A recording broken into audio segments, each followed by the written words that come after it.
most of our guys died, but it don't matter. Form online. Well, all their guys died, so that means yeah, we wiped 3 flags. We wiped 3 of their flags. I have never seen such fucking strategy in this game. This is fucking awesome. That was fucking. Hey, you can add me beautiful. if you like that kind of stuff. You can add me on Steam and Very smooth, Wop. I approve that message. Seriously, join up with CB. They do a lot of organized events. They do a lot of tactics like that if you're interested in it. Get up, womp womp. That was fucking savage. They also suck good dick. That's true. Metza. I wouldn't go that far with them. They're okay. What did he say? It's like an auto. 11 on flag, Womp. 11 on flag. Got it. Bayonets down. Bayonets down. Dude, we had like 6 guys left at the end of that melee. Holy shit, we just barely pulled that one off. But that was 3 CSA flags wiped off the field. That was fun. That was 70. That was like 80 guys wiped with our 34. We have so many people and they just. What are you doing here, nerd? What are you doing in here, nerd? I live here. No, you don't. I think holy moly, ball. It's bad news. I just fucking remortgaged this place. It's not good if I'm not living here. Well, you know, it's Good game. tenants have rights, don't they? You know, it's just we get at least 3 weeks before we get kicked out. Hell yeah. Oh, really? Yeah, I'm not We're playing the still squad regrouping, here gentlemen. for 10 Feel free years. to boogie That's all I down. know. Let's get the music back Check. on. What are you doing? I'm recording. I'm watching. Oh shit! Hello. Good. I can. Good thing you said that before I started with my customary racial slur list. I was like, you know, give some indication. Stop partying. We gotta move. But yeah, how you been doing, man? Fucking bad. We haven't talked in a while. It's been like a couple weeks since we had like a conversation. It has. Yeah, end of school year, getting shit done. Yeah. Missing Fridays. I missed the last 2 fucking Fridays, unfortunately. Hopefully doing something. Not. Yeah, I was in Yosemite, hanging out. I take that over more rights, you know. Yeah, it's not bad every now and then. You know, North Carolina has it all on lock. Apparently, it's going pretty well. Saturdays, on the other hand, not great. Not been going great for Old Union. No, not great. Friday's been going, like you said, no problems. Keep it on. Yeah. I wonder why that might Keep the be. music on. Orders. You know, I blame Steam Chat, you know. I blame the lack of Steam Chat. Is my blaming. The lack of using it is what bothers me. Oh, go kill those guys. Go kill those guys. Go kill them. Go kill them. Yeah, Oh, there's a lot of noise here. I'm gonna jump over to spectate now. Oh, you stabbed people? I was. Now I'm gonna just kill myself and not do that. Not literally in the You game. in a pub? Yeah, I'm in the pub right now. You have to be a pub, yeah. It's Thursday. Yeah, no events on Thursday. But yeah, so good times at Yosemite at least though. Yeah, it was nice. It's weather's pretty nice up there. Or my motorcycle.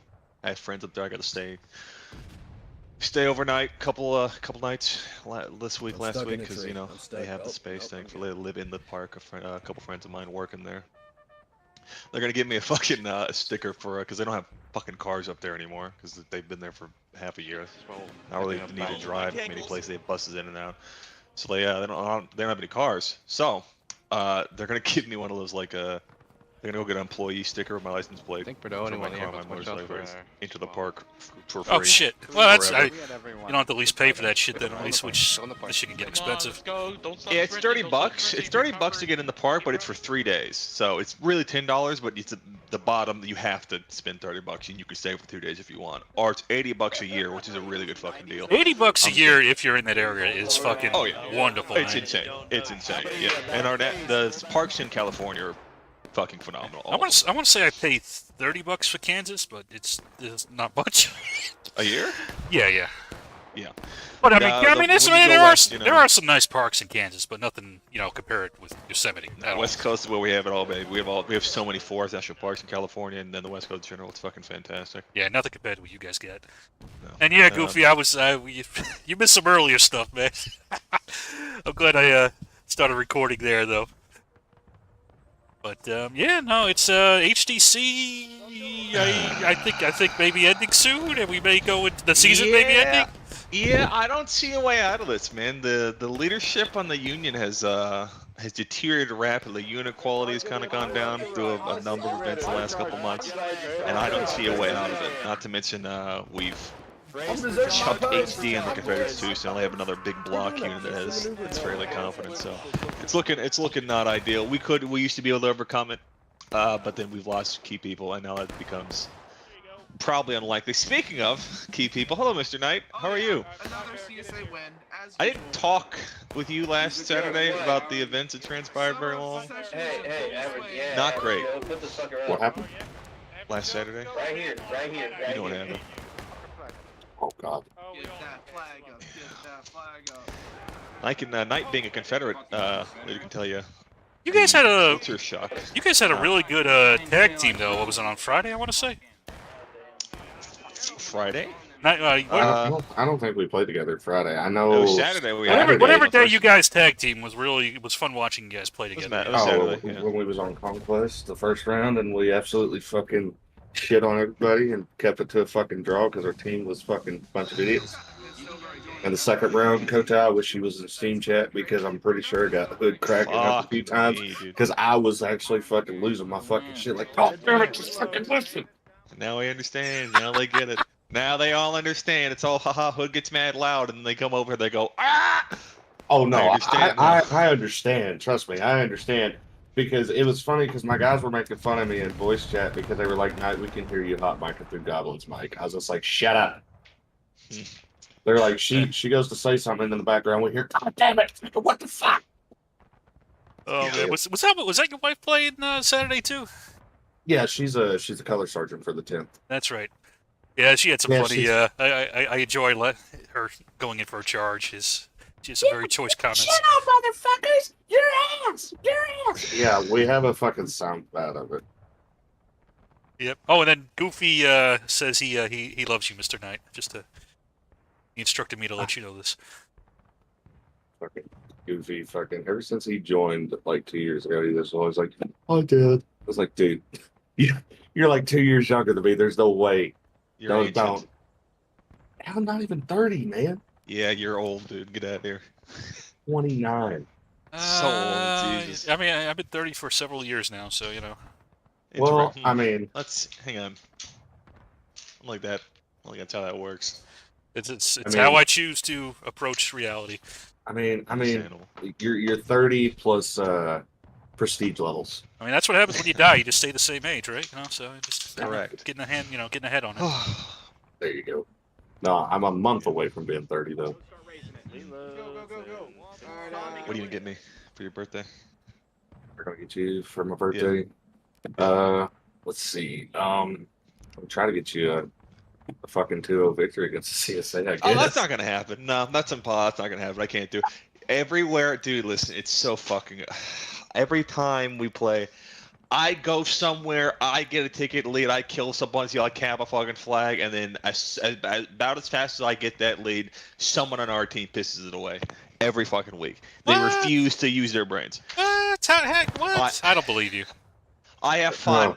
Outnumbered, outmanned, outgunned against people in strong like positions and won anyways, and I fight for that victory, and then someone over across the map with their 20-man line charges fucking like all of HD and HL combined or some weird shit, and it gets wiped. Awesome, cool. I sent 7 guys to go do a flank attack on on the enemy spawn or some stupid shit. Lost all those. It's fucking good. I mean, those are the best charges. I don't know what are you talking about, man. Oh, by the way, I watched your video, Kota, when you was just like, "Yeah, your guys should have come to the flag with you." I told them to stay on the fence. I needed 3 guys to come with me, but as soon as they come over the fence, they got shot. Oh, okay. I was wondering why I didn't see any more guys go.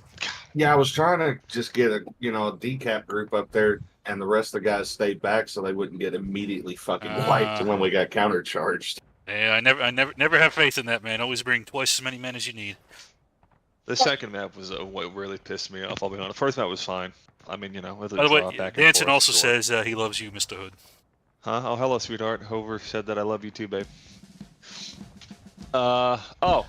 Vader, Darth. Yeah, I know. Okay, hi, babe. Mr. How are Danson. you? Fucking yeah, map 2 man is just bad. Like I don't know what the fucking issue is. The lack of flag control is appalling. It's cost us 2 conquest victories now in a row.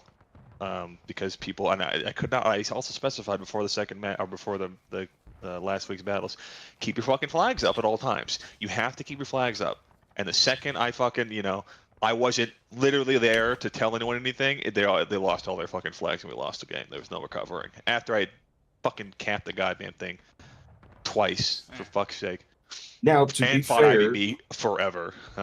Now, to be fair, in MWB and our defense, we heard that she was in the melee in the woods. We were close enough, and we didn't get any confirmation of we got wiped or no, we're still fighting it.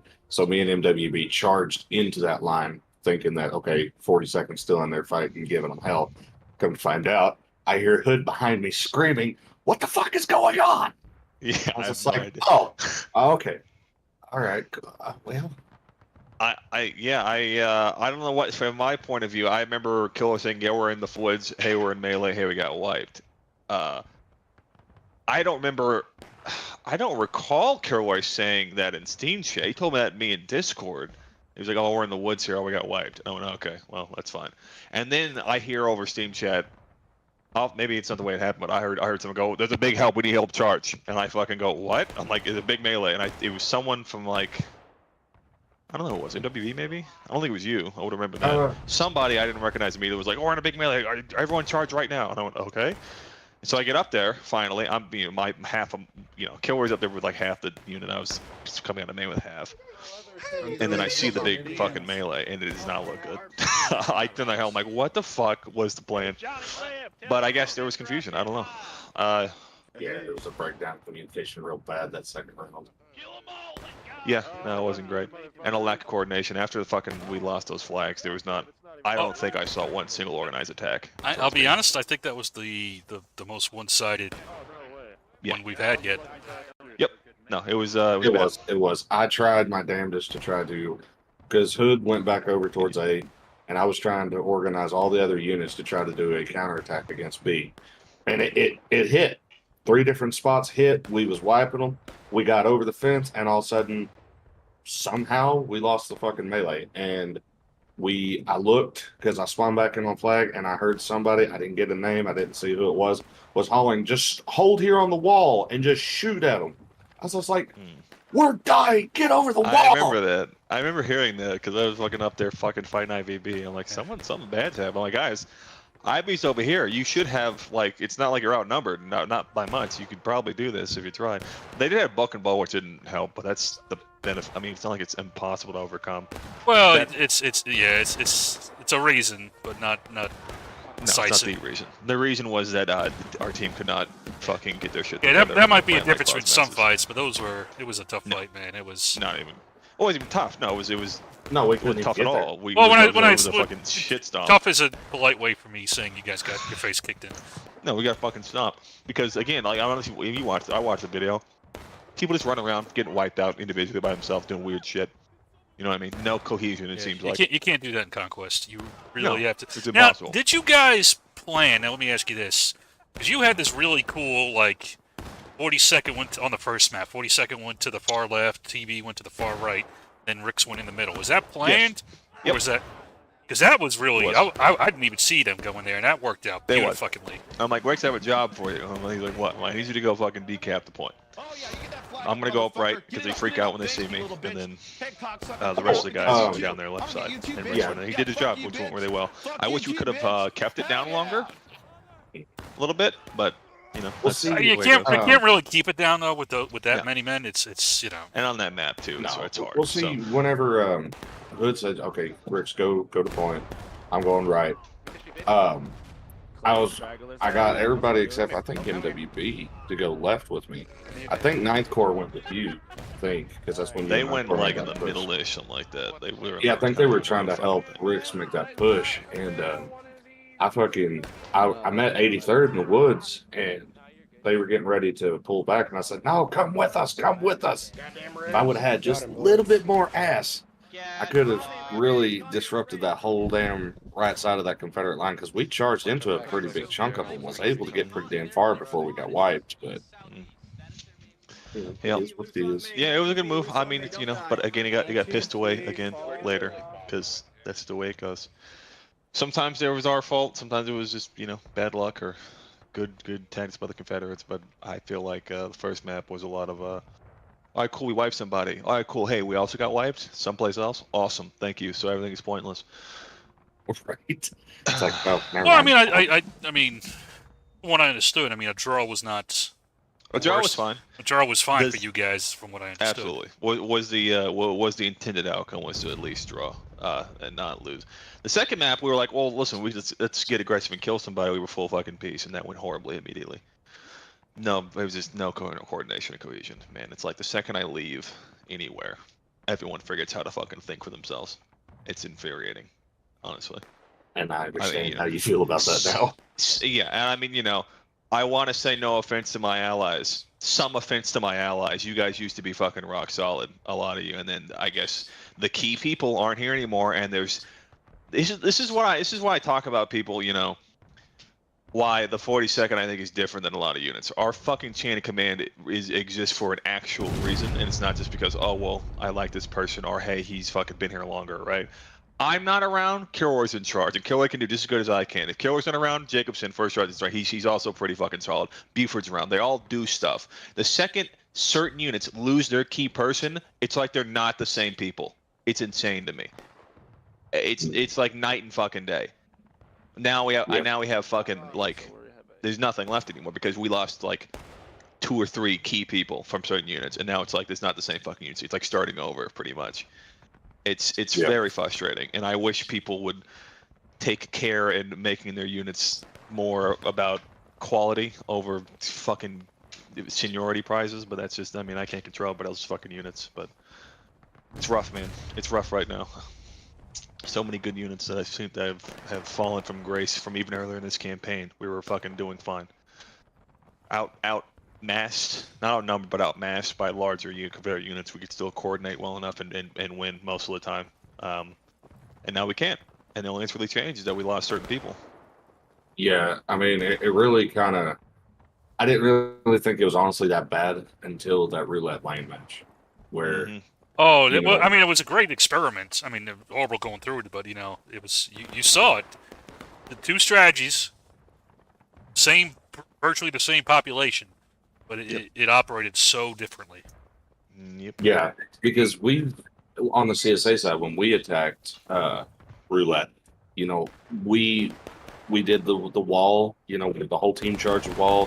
You know, TB jumped up and over. We hit the corner while the rest of the team hit the corner of the stone wall. 42nd hit the right side. You know, it was a 3-way pronged attack. It worked because the Union underestimated that attack. They left NYV by themselves on Southern Aggression. You know, we did the up the hill attack on the far, you know, Union right around the barn. But when we did it, we did a advancing formation. You know, one group would volley, the next group would move up 10 yards volley and shit like that. You know, we had a constant volley fire. And, you know, it worked well for us because we was able to overwhelm with bucking ball. But I don't know if it was just the way the situation was, but I know when y'all attacked us on roulette lane and we were on the Union, I was able to pull a whole 26-man line out in the middle of the road and just put volleys into the side of the formations cool. without ever being, you know, checked in line. You know, even just turning and firing at me would have, you know, made me pull back out of the road because I didn't want to lose tickets. But I sat there for almost, I'd say 2 or 3 minutes and was able to just volley after volley. And I don't know exactly what happened, but I know during coordination, we anticipated they're going to do this attack because it works. Well, and I told them, I said, if we're going to defend that wall, everybody has to be on that wall. We cannot leave one unit. Now, you did do that, which, to be fair, we did plan for you to do that. The base case scenario is that you guys all freak out, see my big line, and all overcommit to that, and the rest of the team takes the top of the fucking snake rail. So that happened. You did commit to us. I just hunkered down behind the fucking barn. And for whatever reason, I don't know why. We planned for a specific. We everyone had the exact same flank, their grids, their little sector where they're gonna go. The attack went off. I said, all right, cool. They've committed. Mission is just great. And do the thing. And they all, instead of doing what we fucking planned on doing, was to go to the top of the fucking snake rail fence on real lane. They ran directly for the fucking corner where your entire team was. And I fucking almost wanted to tear my hair out. I did not understand why. I couldn't comprehend it. Last week's roulette land. No. And the overall State of the Union command currently. How you doing, Mr. British? The British. I'm fine. Well, you know. I'm recording too, just, well, streaming right now, just as a heads up. Little PSA. Yeah, dude. I concur with that Morse code. Yeah. Dude. Yeah. I wasn't here. I'm not going to be here for a while on Saturdays for 9th. Which I think we usually, I think we're having our junior officers leave on Saturday because neither Nye, Tommy, or Bradley can be here. I think it was, what was Nolan, I want to say, I think, led last Yeah. Yeah. He's the man around these days. Yeah, he was leaving been last first. Saturday. Not bad. Solid guy. Yeah, build a bench, you know, and get But- time. It's always a good thing. You know, he did all right first round. Second round, I don't know if it was just because we were getting shot at from so many different angles that he was getting flustered or what was going on, but it just reactions were just a little bit slow. But other than that, dude's solid.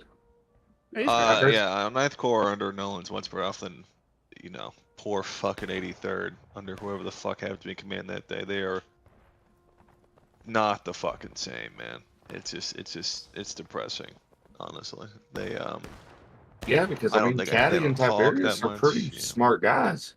Tiber used to yeah, they just lead don't the communicate burn. very fucking well. I'll be honest. None of them do, and then they kind of they don't react to things proactively. They don't preempt anything. They wait for things to happen or for what to be told to do, and it bothers the shit out of me. Comparing, you know, back where it used to be under Wolf, how fucking it was a collaborative fucking thing. Oh yeah, Uh, shit, man. Now it's like I have to remember to tell 83rd what the fuck to do, otherwise they won't do anything. Or they're gonna do something weird and go in a weird place where they're not needed and get probably fucking wiped. So you think, so the main issue is initiative, you think, or is it communication, or is it multiple? It's all of the above. It's leadership, initiative, and communication for most unit team. And it's not like, again, it's not a unit thing, it's not a training thing. It's leadership mainly. The problem is the leaders of those three, which do you think is the most egregious? Would have to be mine. Communication would probably be the highest up there, yeah. Not knowing what's happening, where people are going, or why they're doing it. Getting told like after a fact, oh hey, we got wiped, is fucking infuriating. Not being told that someone's engaged with somebody, how many of their people they're engaging with, how many flags they're looking at, you know, without me having to beg them for it, but like repeatedly asking, hey, who the fuck, where is everybody, you know what I mean? That's the biggest one. The second one I think is leadership and initiative, which are kind of mixed. People don't, a lot of our team does not act on their own accord, or with any I love sense acting on my of, own accord. sense of like supporting efforts at all. Like I go, all right guys, I'm going right. Most of our team goes, all right, and they sit there until either someone comes and fights them, or I tell them directly what to do and where to go, which is fucking very taxing and not efficient. I like telling my guys in Discord, hey, let's go do something ignorant, and then I get wiped. Well, okay, don't do that. See, that's not a good thing to do. That's the wrong kind of initiative. It's less than ideal, but you know, it's. But like, I mean, you know, there are exceptions, of course. I think NYV under Parker is solid at communicating and reacting and having their own supporting plans and being responsive when asked. 19th under Joker is also pretty solid. Under Modal, things are different. No offense to Modal, he's just newer. They're not as tight and precise. He does not Modal. I personally, overall, he communicates better than most other units right now. His initiative is not high. He does not support allies unless he's told to, and has time to prep. It's happened multiple times on my team where I've seen like. Hey, Nate, Pubs are looking pretty okay. Union's kind of on a winning streak right now, from what I could see. So, but decent size server. After we do drill. You know, Counter, we haven't talked since that whole the last little update they fucking that came out with like the next thing they're doing. You know, I actually, what are your thoughts on that? Yeah, I actually did a stream on it. I must have excited missed it. for it. I'm sorry. And I'd be curious to hear your guys' thoughts, because I kind of already spelled out my thoughts, but I am generally supportive. There's some concerns I have.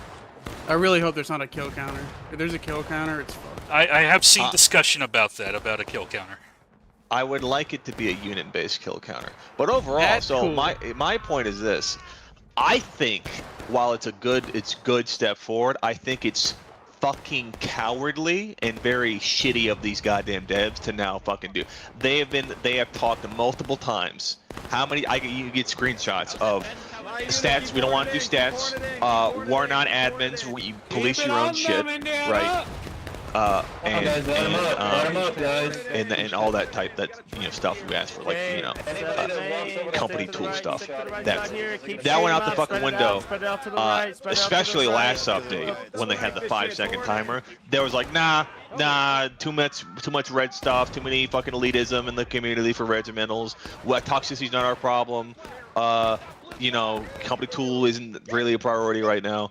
It's just down now. It just doesn't exist. We're gonna continue it. No plan on when it's gonna. And that obviously that gamble of this pub shit did not work out. Obviously, as we were pretty clear it was not going to. All it did was anger people in the community that are organized. And now this seems to me like a fucking sorry guys. I guess we were wrong. Can we? Here's your company tool. Oh, yeah, we'll ban racist if you get enough screaming. Please come back. Type shit. It's fucking it's obnoxious. They have said the exact opposite of what they've done.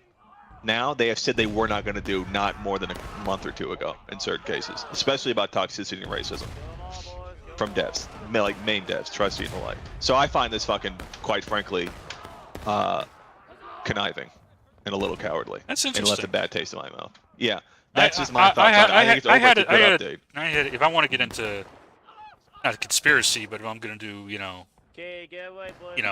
old Kremlin watching here, I think there were certain individuals on the team that were pushing that, and they got slapped down. On the team, on the dev team. Dev team, you mean? Who in what regard? Pushing the pub stuff or pushing the other Pushing the stuff? pub stuff. Interesting. I thought it was a pretty unified front. I think I think they pushed. Bradley? No, Bradley is not actively involved in dev decisions. That's true. Yeah, he just Who does do you? flag. Tell me your thoughts. I'm not aware no, of this. No. That's too. I could get out my wire diagram of where I think the Pepe in Sylvia Chinese, type of shit, the Pepe Sylvia stuff. Yeah. I'll tell you in Chinese, the Pepe Guan, Sylvia, the classic. Guanxi network of influence and manipulation is.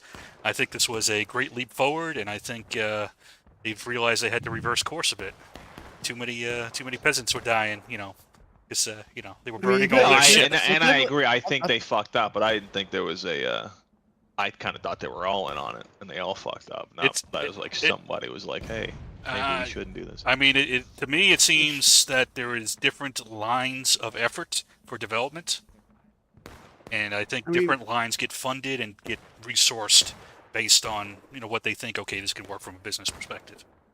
I mean, if they want the game to reach a broader audience, and not every single TikTok or YouTube video that gets posted on this game is the most racist game ever. Well, we've been saying that, Right. for fucking years, and they were like, "Not our problem." It's funny you bring that up, Brutish, because we did it. Yesterday was fascinating to me. What was that? Oh yeah. Oh dude, we can't talk about it here. No, we can't talk about it, but I'm just saying that was fascinating to me. I wasn't even involved. I was so happy not to be involved. I would love to be informed. That's up to at some later Brutish. That's date not on what for went me to down. tell you, but yeah, Brutish can tell you on the. Yeah, I think I know would- what you're talking about. Whenever you have time, when it's not one, I would It love involves to know. us, it involves stuff. Yeah, it involves you. Anyway, yeah, I have not heard this latest bit of gossip, as you know, I'm more of a recluse when it comes to this community, especially after this 5-second bullshit. You should really come play on question Sundays. myself. You should definitely come play on Sundays. I think you would actually enjoy Hood, you would love it. the War Secession. I do think you would enjoy it. I don't know if the time works for you because it's so fucking late on Sunday. Yeah. I wish that was on a Man, it sucks, man. It's like I need one more weekend. Yeah. It's not a time thing for me. It's a time thing and a day thing and a burnout thing for the unit as a whole. That's it. A lot of our guys are. I mean, if you ever want to come in older. and commentate with me on a Sunday, or Oh, absolutely, I'll do that. That's, yeah, I'm that's free. to I'm both you, usually and free. that's both to you guys as well. You guys can always come on whenever you want. I'll come in. I'll come on probably this Sunday if I'm not. I shouldn't be See, busy. I can't because I participate. Yeah. I'll come hang out for sure. I'd like to watch it from I haven't watched No. it from a first person point of It's view. a yet. different. It's a different campaign from House Divided. For sure. Oh yeah. Yeah, for sure. In a good way. Well, it's different from TSA too. It's actually kind of nice. All three have their own little niche. I find. Well, TSA is like kind of like all right. It's like just a community event, but with no Steam chat and some extra rules, which I really like. It's a lot more like immersive. Yeah. For sure. A lot And more then, about like, It's and a lot Saturday- more relaxed. It's not so damn competitive. Way where you more have to relaxed, which I do literally personally. Rip your I damn do hair kind of out. enjoy. And then Saturdays is our competitive Steam chat, fucking scream at each other nights. And then Yeah. Sunday is like competitive, but like if you lose, you lose. Who cares? Like a relaxed competitive. Unless I lose to Wilkes on Pry House, and then I'm gonna freak the fuck out. No, I will say though, y'all were talking about this game being, one of the most racist games, stuff like that, and on Steam and everything. I do agree with that wholeheartedly, and it's saddening because I'm a part of a Confederate unit. All my guys are diehard, Confederate players and stuff like that. And when we see people doing what they do, because we play the South, it's historically accurate. No, motherfucker, it's not. It says people who have never opened a history book or bothered reading anything. Yeah, it's like get educated. This is no. It's the same people. It's the same vibe. And people say that shit. The same people like, yeah, I play. I'm in an SS Milsim unit for Arma or something. You're like, why that one? Like, why? Oh, They're the the best. history. They were the best. Oh yeah, I was about the history. I'm like, I think that's a little fucking weird, man. It's like, and I kind of get the same look, not as much because there's a little more to it for Americans in the Civil War than is for like Americans joining SS unit in a fucking World War II game. There's no relation. You're a fucking edgelord, right? The Confederates were not Nazis. They're not Nazis, no. So, but also, and also, I could be from the state where they fought. I could have maybe great grandparents fought in this unit, so I might join the unit. Of course.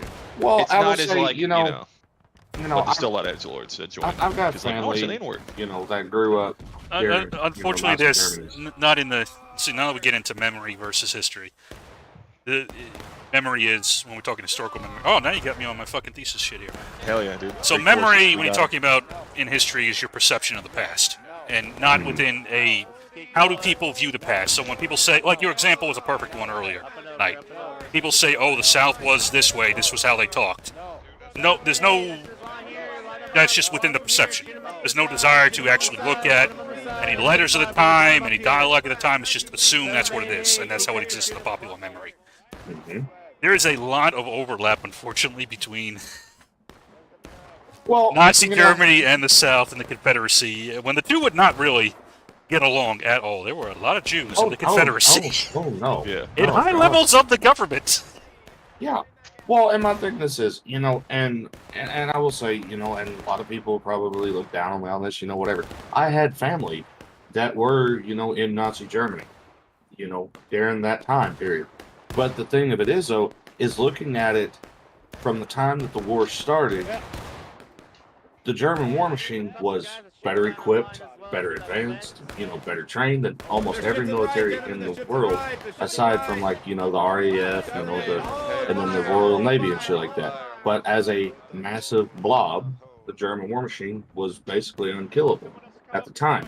And people want to sit there and just be like, oh, it's, all Germans were against Jewish people. No, it was an ideology, that, he used to push his agenda to basically just acclaim power. And I'm probably going to catch a lot of flack for this shit on this right here, but that was a lot of the same reason why the war started. The Civil War was a ideology and a public agenda to, if we can turn this and help revolt in the South, then we can get what we want better. Because reading through it and reading through the journals and reading through manuscripts and everything like that of actual Southern farmers and Southern Democrats and everything of the time, the main reason why the war started was not because of free state or slave state or enforcing laws or anything like that. Confederacy had already started phasing out slavery before the war started. They were trying to establish a newer trade route with South America because of the taxation that they were getting from trading with the North. All the textile and industry was North, and the South, all they had was tobacco and cotton. And they were trying to trade with England and stuff like that, and the North didn't like it, and so they started trying to trade with Venezuela, and everything in South America, and they didn't like that, so they started blockading and started, taxing even harder and enforcing more laws and everything like that, and it started causing a lot of riffraff and roar, and the South really believed in what, the Declaration and the Constitution stated, where the states should govern themselves from free of a tyrannical government. Well, they felt that the government was becoming tyrannical, and when they rose up against it, it turned into a political statement of, oh, well, you're racist. You enslave people. Well, I would agree with you if not all but one state's Declaration of Secession wasn't because of slavery. I get that. I'll be honest. I'll be honest with you, Knight. There's a couple things I would take issue with that. One is you will not find many complaints. Oh, great! Freaking tornado warning. I hear that. Yeah. Yeah, it's wonderful. Got bad hail too. Let me see if I can turn this thing off. Sorry about that. Well, if I die, I die. Oh well. Yeah. Racism. That was not a major. I mean, it was complaints of the North. The North did not say. The North was not saying. There were not major. There were those who did, who rightly pointed out that ill treatment of you have to have equal treatment. Yeah. Abolitionists. They were on, frankly, the fringe. Very minority. Most of the North did not have a problem with racial segregation and discrimination and those things. That was not a major war. What they were doing to the Native Americans. Well, you can look at it.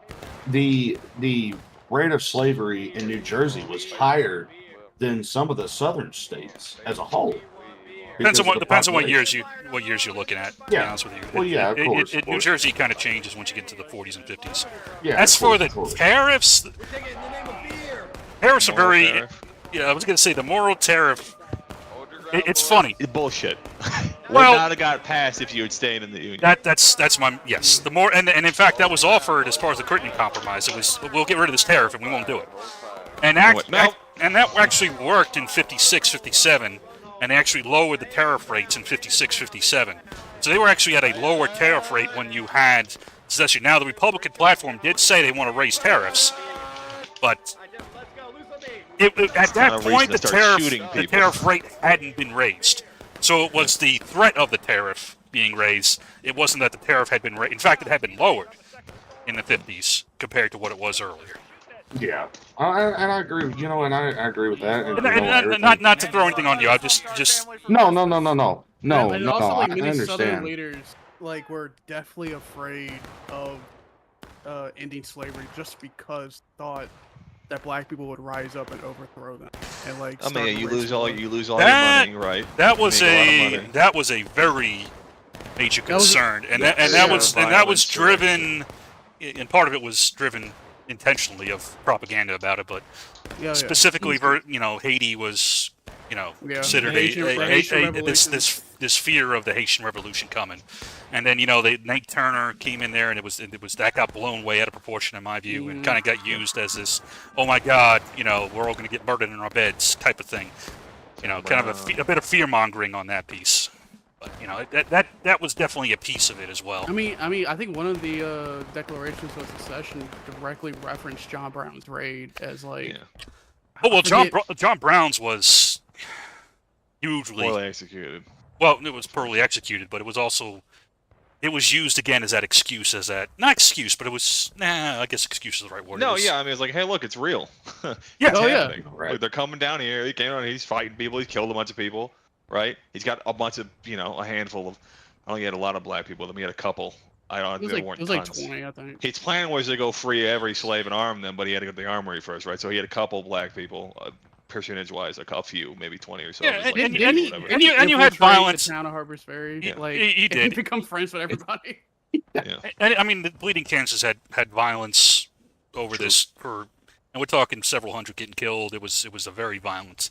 The violence was not unknown and unseen there, but it was definitely, Yeah. I think, a bit, if me putting on the historian's hat, I think it was used as an excuse. I think the population was very afraid of it. I'm not sure how much the political leadership really bought into it. No, it was more likely. Well, from it's what I like can understand, it's like is that every they want to war. keep their position and their money.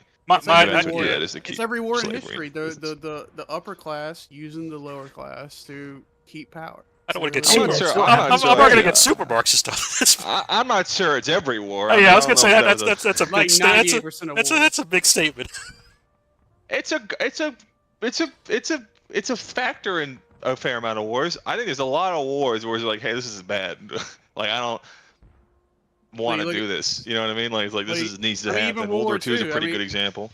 I mean, Hitler. It was not to keep Hitler rich and in power. He had a whole different goal, and the rest of the world was not fighting to keep their rich and wealthy in power. I'll tell you that much. He was already in power and rich and wealthy. He did not need to start that fucking war at that time if he wanted to stay rich and in power. There was no threat of him being overthrown. It's interesting how you leaving space.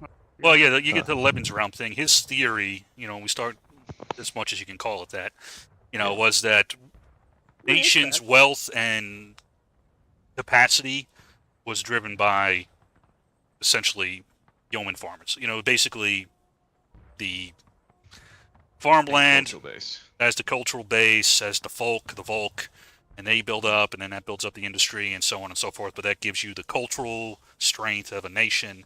And for him, he said, okay, I need more space to do that. I don't have enough space in Germany, and there's all this space in the East that's held by, the Bolshevik Jews. You can't separate. It was the Bolshevik Jews is how he framed it. Yeah.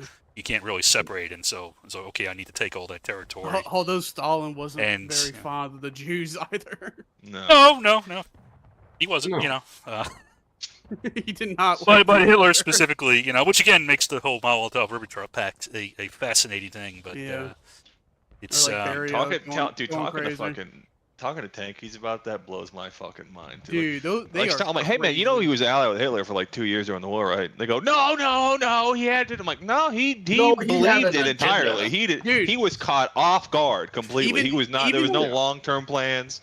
So even when Operation Barbarossa started, he was still trying to appease Hitler. Like, just keep the land, and it's cool. Yeah. Well, that was mostly Molotov, and there's some debate about how much Molotov was off on his own at that point. Stalin had very much like. Didn't he?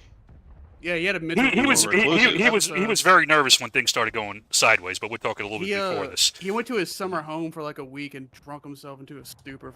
He would do that quite often, though. Yeah, but like he had a mental. I mean, he was very concerned about being able to stop them because his assumption was that the war would come in 45.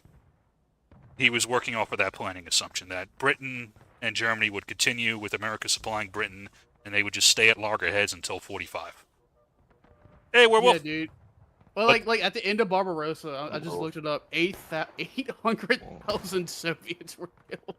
Yeah, 6 million were wounded. Like that's crazy. Well, my thing is if Hitler could have just kept his damn cool and wouldn't have launched out, tried to invade Russia in the winter, if he would have just finished off the Western Front.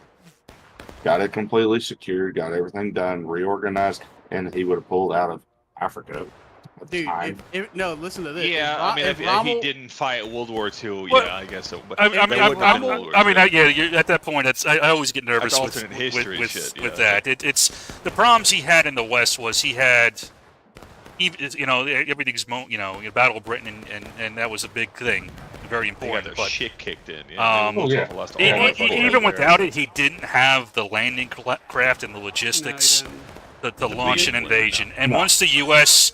really got Lend-Lease going, the U-boats were very effective. But even with that, it's tough to knock Britain down enough to be able to invade them. Yeah.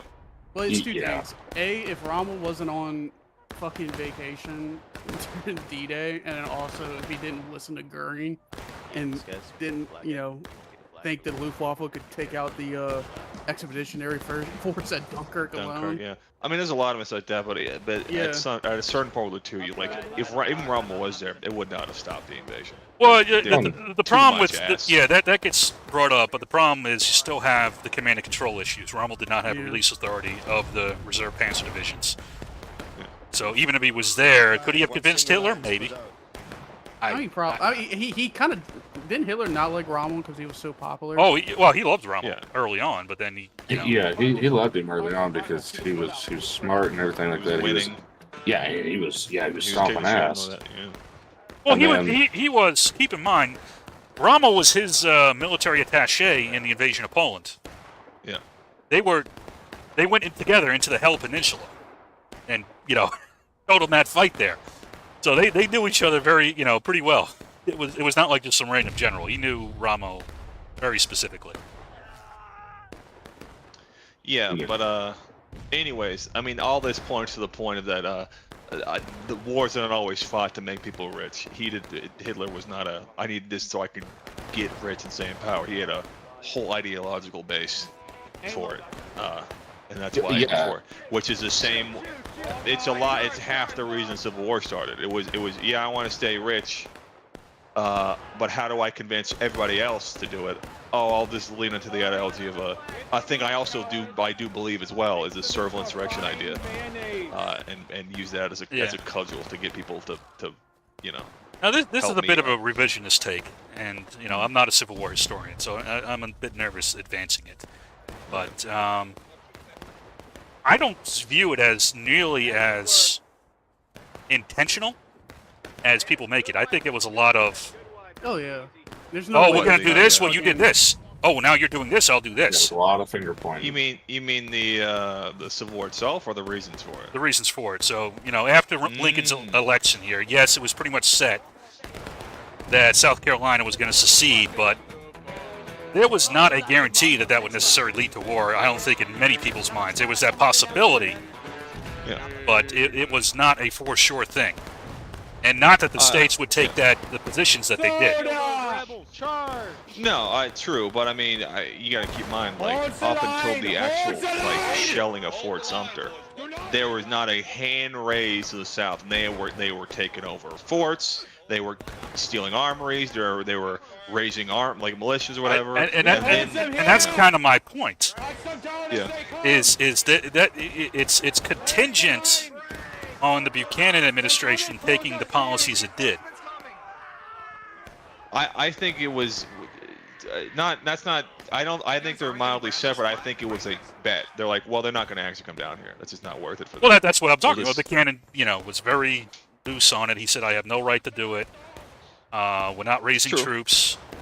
And he was hoping to keep the country together, maybe do like a national convention thing or something like that. Are you saying you think that if he had actually been more aggressive early on, it would have prevented it? If he had been either more aggressive or more conciliatory. Interesting. He had this weird, just wait and see. He had this wait and see. He could have been like, okay, South Carolina, we'll do an amendment enshrining slavery. We'll have a convention. And they got close to it, and there would have been support for it. You might have been able to coax him back like you did in 56 and you did in 36. Yeah. You might have. Yeah. Or if he had come down hard and said, hey, look, you're not starting this a la Jackson in 36, you could have also took it into the book. That's true. Making any decision might have been avoided the war. Now, I don't know what would have been better. I think enshrining slave would have been a net negative overall, right? It would have led the country in a very bad direction, but I'm just... It would have stopped the war for sure. So I guess we're lucky it didn't do that. But stopping or could have led to a servile insurrection. True. And here's the thing. You know what? I'm of this opinion. Sometimes things like this, I feel like the war needed to happen. Mainly because it had constantly kept coming up and kept causing conflict with no clear way out, just kicking the can on the road. It would have happened. If it didn't happen in 1860, it might have happened in fucking 1960. Who fucking knows, right? It had to happen at some point. I don't think there's any way. North American front. Yeah, I don't think there's any way slavery goes out peacefully in the United States like they had wanted. Like most people, especially like Abraham Lincoln himself, wanted to just let it die. I don't think it was ever going to happen, man. You have this population that you now own, that they reproduce, and you own them, and it goes on and on and on. that's not going to go away unless someone forces it away from you. You're not going to suddenly wake up one day and go, actually, slavery's bad, and I want to pay people.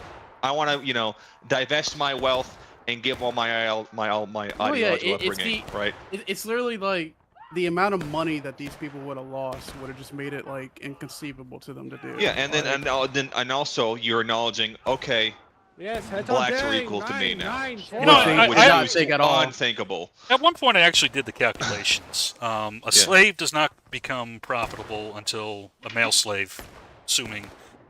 And this again was my own bullshit work, so it's I have less than absolute faith. No, it's an investment. I mean, even Thomas Jefferson it takes did about the 11, fucking 12 years for you to start turning profits on it. Yeah. It's much cheaper to import labor at a low cost and pay them virtually nothing than for all the costs that were associated with slavery. Unless you're thinking generationally, and then it's that. But the value of it is that the slave maintained wealth in and of itself. Correct. It was like it was a capital sink, and it makes new slaves. It is a capital investment. You can't invest capital in workers. No. But you can in slaves, and that was where the real wealth for it really was. Yeah. Fucking insane. So there's no way they're giving that out without a gunfight. I'll be honest, or something dramatic happening. I mean, you had people like this was before the Civil War, like Thomas Jefferson, who was, kind of fucking both sides.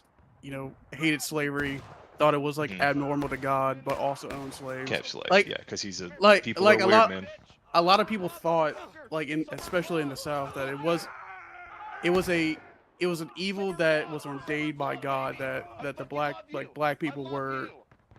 They were better made to fucking be subservient. And that comes at all this it's weird religious pseudo. Well, it's right. At some point bullshit. You need to find justifications for things, and usually that's where that comes from. Oh, I mean, you gotta think slavery existed, throughout all of history, but it was more like a social class than a weird ideological, biological fucking thing. It was like, oh yeah, you're a slave because I came over, I killed your people, now you work for me now. And maybe it depends. Like on Rome, you could be like, I'll be a slave for 4 years. And then, cool. And you don't want to come out. Yeah, you don't want to be too reductive. It's very widespread. But generally, slavery was not always. It wasn't always based in this idea of racial superiority and inferiority and the God, whatever. I think that until was kind of the until the British. Well, it started coming in with a lot of racial theory coming in around the 19th century, where that kind of a lot of eugenics shit. Yeah, and that it changes the entire fucking vibe of it all to something way more sinister and something that I don't think people would ever. Makes it inherently. I mean, we're still working it out now. You know what I mean? Like still today, that still is a problem in a lot of places, and is still consistently an issue in modern politics. It's been 200 fucking years. So I don't think there's any way out of the Civil War without somebody fighting somebody. Get off, leave it. Leave it. Someone.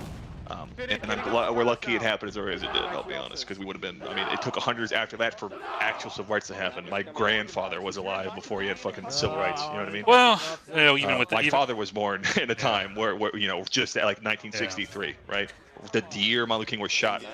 It's not that long it's not ago. that far away, dog. It's not that far away. It really isn't. Even with that, though, it's history is somewhat tragic. And Reconstruction had some good things going. We had they didn't shoot fucking Lincoln. Maybe they should have got way better, way faster. But maybe. I think if Reconstruction was tougher on the South, I think it would have been better.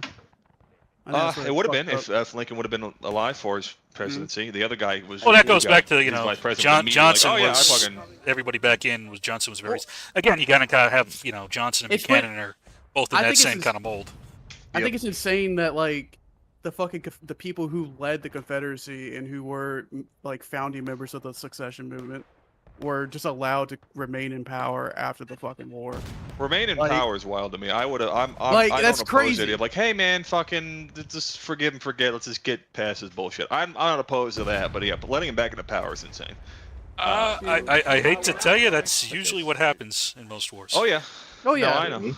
It's unless they have because you need someone to take over the fucking now disgruntled population, and the only people they know are the people that were already in charge. Yes, it's much easier to do that. It makes the most sense.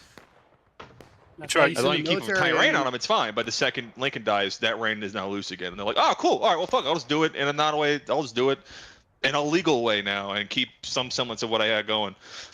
And they did. They succeeded pretty quickly, which is very unfortunate. It's tough to keep a population motivated for an occupation, especially. It's not occupation. It's literally. It's Oh, no, it's occupation. It's occupation. It was an occupation. They had for literal sure. occupation zones. It was. Yeah. It's just no, crazy. it was a real deal. I mean, yeah, people don't. People are fickle. They don't think. The average person don't think long term. That's why we didn't win Afghanistan. People they didn't want to be here. Like, why do we do it? I'm like, yeah, man, it's not occupation. We can't fucking. It's not going to be over soon, man. This is how that. It's not. Wars aren't like they are in fucking TV, where it's like, oh, World War II. Yeah, you fight for 5 years. You walk to the capital. The war's over. You win now. No, doesn't work that way most of the time. Berlin was occupied what until the fucking 70s, 60s. I mean, depending on how you want to look at it, there's still. I mean, if you U.S. troops in Germany at this point. It depends on when you have occupation. Anytime like straight up where the United States, France, and whatever was running the day-to-day work and like or the police and everything, that ended more or less around the 70s. But in terms of having tons of like troops around, that did not end. It's not necessarily even over now. The Berlin Wall falling was the big like, all right, stand a bunch of shit down for both sides, but we still have troops in Germany. Very nice bases, I must say. They are very nice to visit. No, I've heard they're very good. Her Ramstein's very nice. Okay, I gotta go. I'm gonna go eat dinner. It was Wait a a minute. conversation. Bye. Good conversation. Look at that. What a rant. How did we get here? How did we get to Cold War Germany? From fucking from devs being. I was gonna say we started with what you guys thought about the update. Was where this started.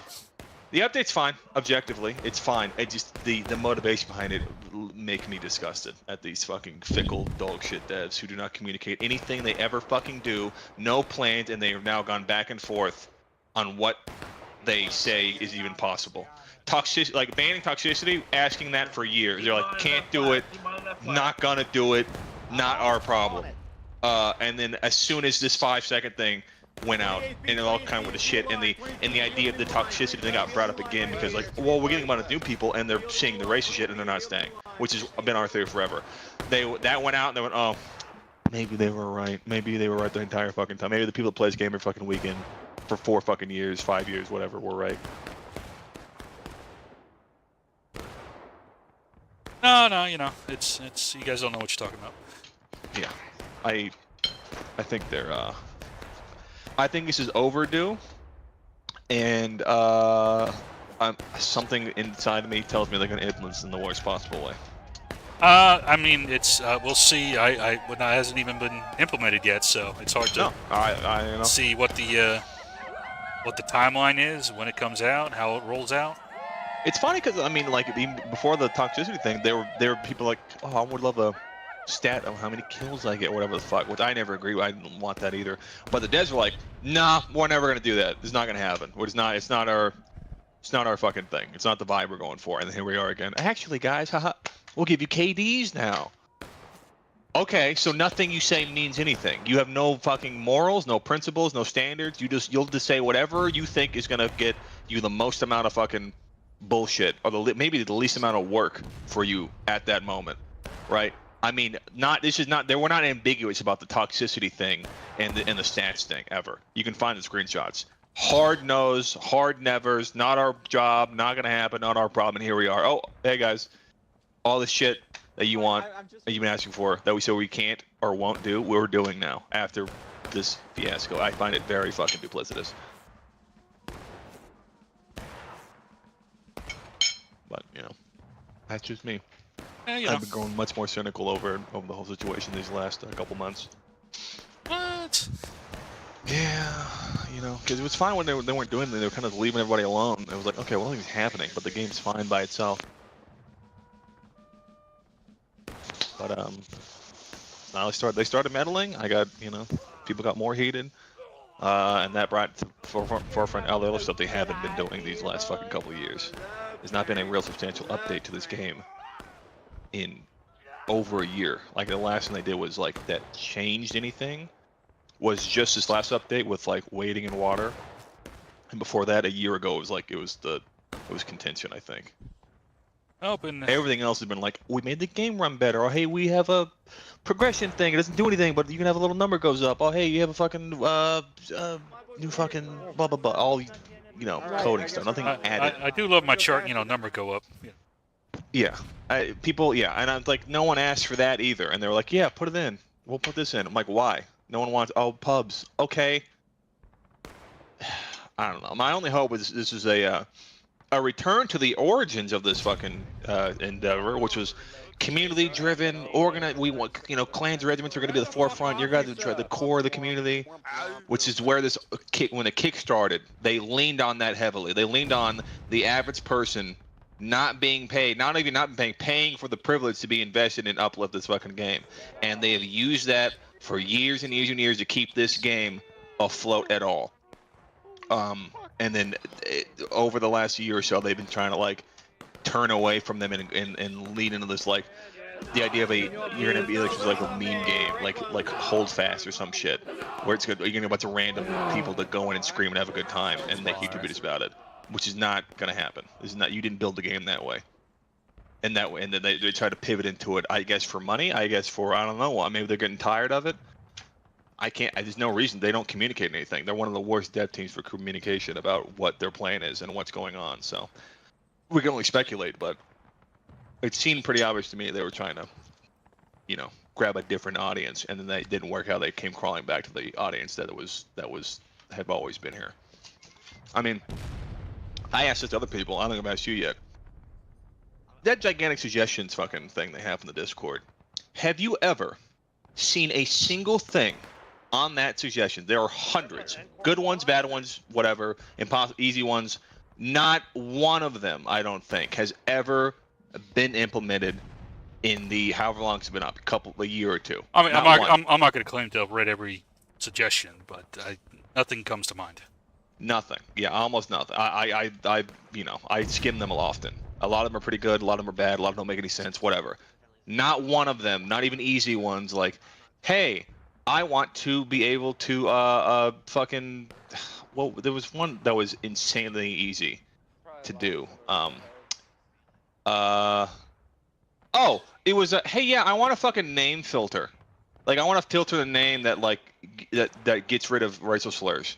Can't do it. That was a month. Like, you know what I mean? Can't. Impossible. Okay. Why? I don't know. Don't feel like it. All right. Why though? That's a good. You know what I mean? I want to be able to stop the fucking round timer if I'm an admin, right? I want to be able to fucking keep bayonets on rifles that drop, that type of shit. And all that's easy. No, can't do it. Won't do it. Not even gonna talk about it.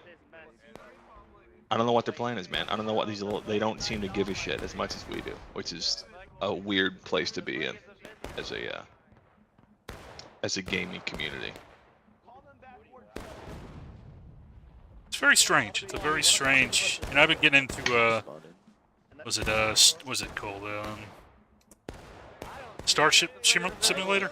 I don't know if you've been following that game at all. Starship Simulator. Is that the? I think I played that demo. It's up. Yeah. We just got done with our drill and promotion and shit, and so you're going to see some TV guys pouring pubs there.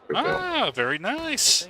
Oh yeah, I have been seeing this. I played the demo. It looked cool. I did not work very well, but I'm like, oh, it's Star Trek. Yeah. Well, I mean, I raise it as a point is because they've been doing like their dev diaries. They go in through the code and show what they're updating. And wow, yeah. I am fucking That's awesome. all on board. We'll see y'all on the field. Love that. Nice, good shit. Well, yeah, it's fucked up too because you have so many contemporaries indie game devs with less money, less stuff, and they tell you everything they're doing all the time. Helldivers is a huge one, right? Hey, here's the plan. Here's all our bug fixes. Here's our goals right now. You can pay Ready or Not does dev blogs all the time about what they're working on and what's the statuses of stuff. You know, if they get pushed back, they say, oh hey, this got pushed back. Nebulous Fleet Command, another single man, way less money, way more complicated game, quite frankly. He posts entire 45-minute videos talking about all the stuff he's doing every month or two. And then he asked for, Manor Lords, right? Another great game. Actively asking for, hey guys, what do you think? Like, okay, I got an idea. All the farms, or should I put a farm building for grain here? Should we build a new building? Should it all go to the granary? And they does a vote, and they vote. He goes, all right, cool, thanks. And then he fucking puts it in the game. Oh yeah, okay, I'll do this. Most people want this. I'll do that. and then it does it. It's crazy. And these motherfuckers say nothing. They don't talk about anything. None of the suggestions fucking matter. They don't care about what people, any complaints people have. They don't give a shit. It's because they have this monopoly of Civil War game, and they have all these dedicated people that have no other option. Battlecry of Freedom flopped. There's nothing there, unfortunately. And I don't know if you remember, Battlecry of Freedom started getting the hype up. They started being a lot more communicative about things they're planning, you know what I mean, and adding and stuff. For that like couple months period, they were like, "Hey, we're doing this right now. We're gonna do blah blah blah." And as soon as Battlecry took a shit, they went, "All right, cool." None of it really came to fruition. No, they were just saying stuff to keep people invested. And the second they didn't have a threat, they stopped talking again, and they don't talk now. I don't know, man. It's fucking infuriating. And I've said before, I don't think this community. I don't think the devs deserve this community as flawed as it is, how dedicated it is. They don't deserve the amount of dedication that we put into this. It's depressing, you know.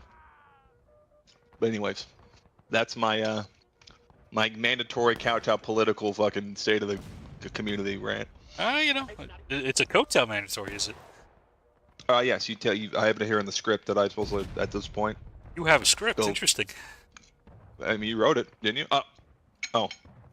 Don't talk about this. Sorry. Don't worry about it. Read the thing at the bottom. Didn't read the highlight at the bottom. My apologies. It's like Joe Biden. Reading the fucking... You're reading the instructions. Don't read the instructions off the prompter, goddammit. I wasn't, I wasn't cognizant. I apologize. It's been a long day. Hope doesn't... You can edit this in post, right? Sure. Alright, good. My career's safe. Well, your career's safe. I can't wait to I have run a career. for, I can well, you're not anymore. Well, my whole plan here is I'm using it to catapult myself into the lead community dev for Campfire Games, so I can be the one to not talk to anybody and get paid for it. It's a good business model. I approve. That's what I'm saying. Anyways, how's the game going you're watching? Union stomping them. They've been stopping them for the past several. Why is that? Any particular reason? It's contention, and the Union commanders are sticking together and doing what they need to do, and CSA... Usually the rebels have been, there's a couple good winning, ones, right? but a lot of guys floating off wherever. Usually Confederates are the ones that stop, right? On pubs? It depends. Like it's okay. I've been noticing contention. Seems like Union's been doing very well on it, at least on the ones I watch. They do know how to sit in a place and shoot. The Union. I mean, that's the thing I've noticed. That's contention, man. I mean, if you know how to... I know, and that's what I've noticed, and even in like campaigns, the Union in general tend to be a lot better at being disciplined in fire, and organizing, like staying in formation. Rebels tend to move a lot more on average, and be better at like charging. Which is, what's make Union, when Union defend something, that mentality of like make a line and shoot people works out really fucking well. The second they have to do take a place, goes out the fucking window. I found that to be consistent across most events, public, otherwise. It's just a weird through line, with little exception. A culture thing, I guess it has to be. Yeah, it's... Yeah. Trying to see who we got here. So we got Cornwallis, Jackson, Banana, Super Genius Cornwallis, Grippa, Night Braze, Viceroy, Senor Dawes, Lieutenant Nuke, Smokin'. I don't think I don't think Knight got in there, fortunately for leadership. Unfortunate. See if I could find him. Mad Respect. Oh, there he is. Come out and play. I found him. There he is. Mad Respect. They used to come and play pubs consistently throughout the week. I do not have the temperament for it. I respect anyone that does that. I mean, pub, they're fine. There's nothing wrong with it. Well, there's one thing wrong with it, but we've talked about it at fucking nauseum. Oh, yeah. That's... I was debating, and, probably won't end up doing it. But, because nobody would care anyway. But, doing an actual statistical study on slurs in the game. Pub. And actually that is the type of work that will fucking darken your soul. Just logging every racial slur instance of all types for fucking weeks. That'll make you want to fucking spin off into a star. Well, you know, it was theory on it was, you know, see if the give a baseline to determine if the system the devs have are making a impact.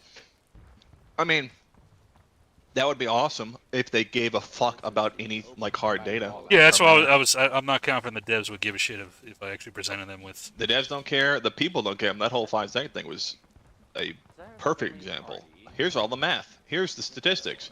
I don't care. Fuck you. It feels different to me. Oh no, that's a friendly. It's okay.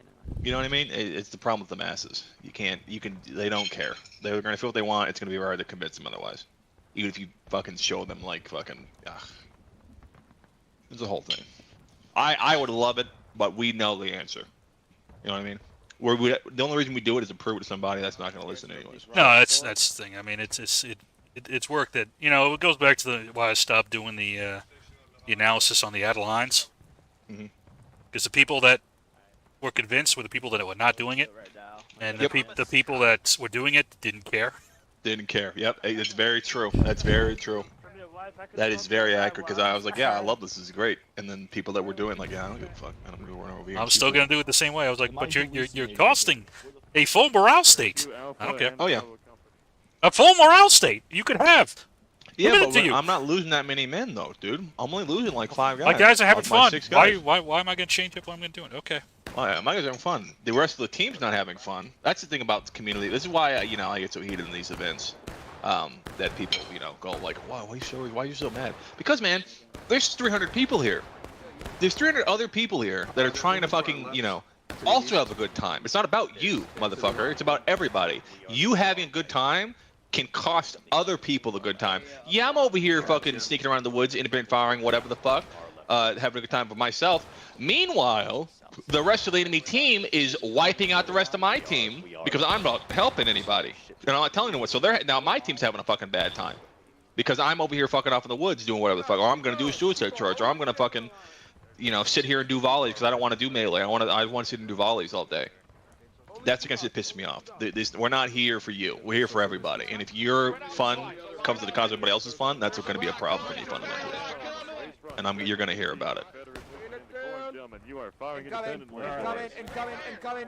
It's very hard to get them out of it, though. So, like I said, that's why I kind of stopped doing it. But No, I mean, you were saying for trying. For what it's worth, I appreciate it.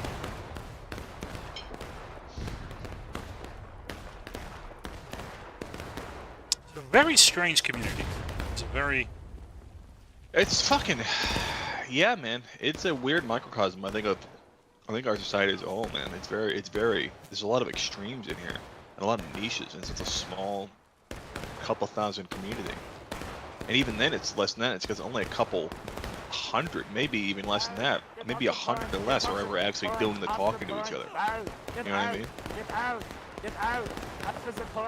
Well, it's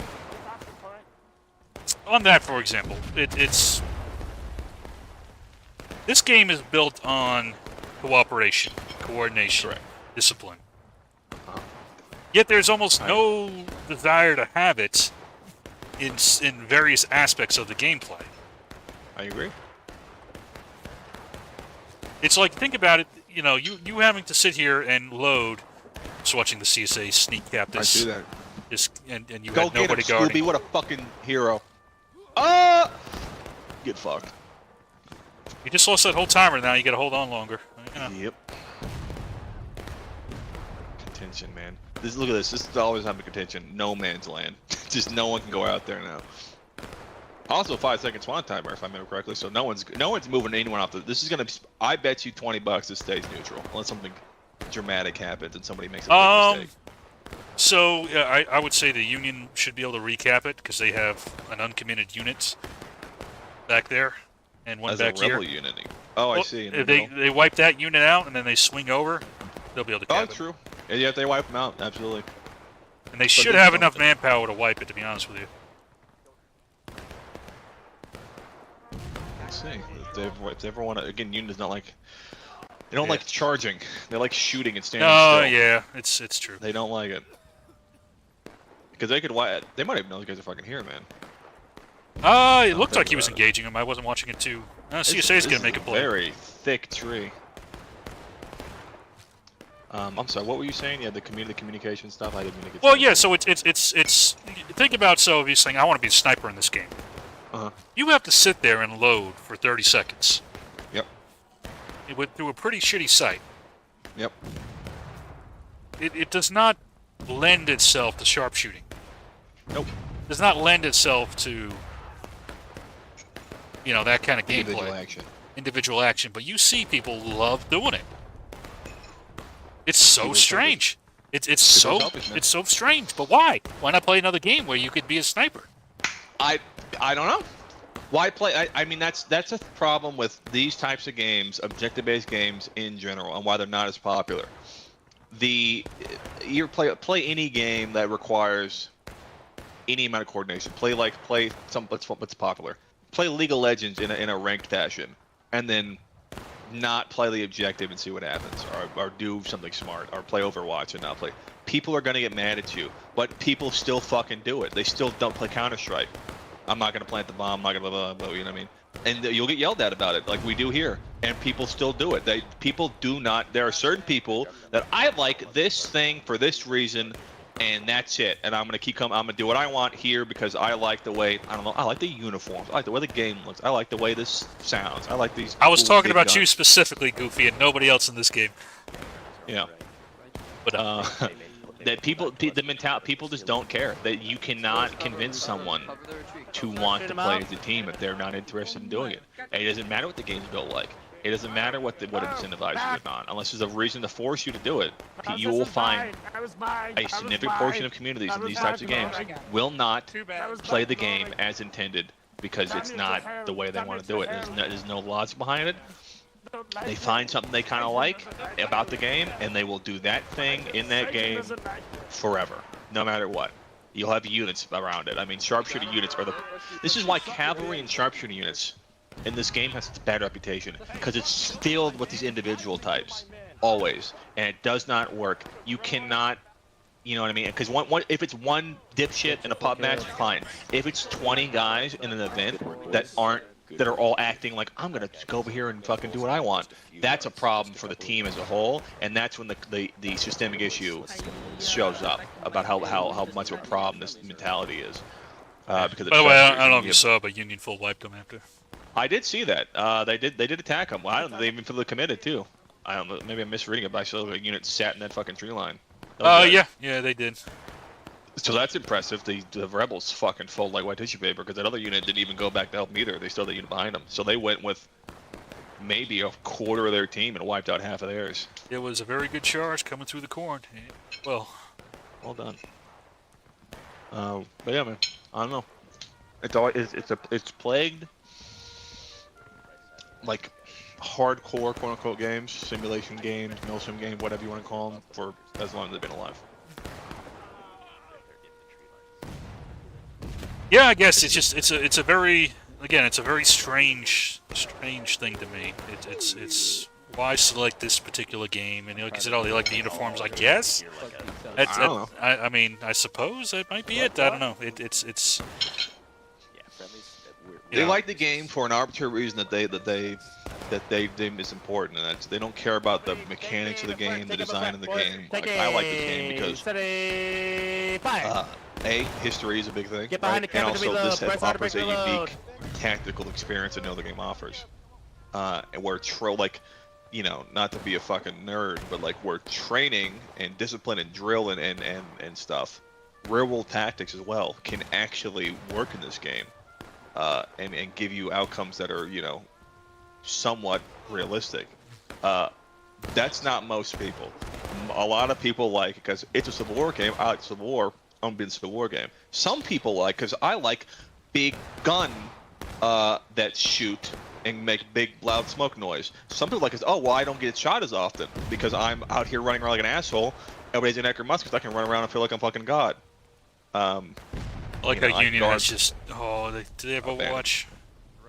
Those guys in the woods. I mean, it would be funny if they got decapped, right? I assume they're looking. Yeah, they're looking. Hopefully they're looking enough. Why don't you sit out there with a couple guys in those rocks? That's what I don't understand, just to prevent a sneak cap. 5-second flag spawns, you know what I mean? You could sit there all fucking day. You have cover. Oh. But yeah, man, the people are, I think, you know, there's a lot of people in the world that are just kind of selfish. They don't think like you and I do. Oh, you assume I think, which is probably... Is that my first mistake? Ah, yeah, I learned long ago not to think. It's a very dangerous activity. That's very true. Oh, there's Tell our you buddy what. Joker. Hey! Watching you, Joker. Is that Audie fucking Murphy next to him? It's Holy Audie shit. Murphy, man. What a goddamn hero.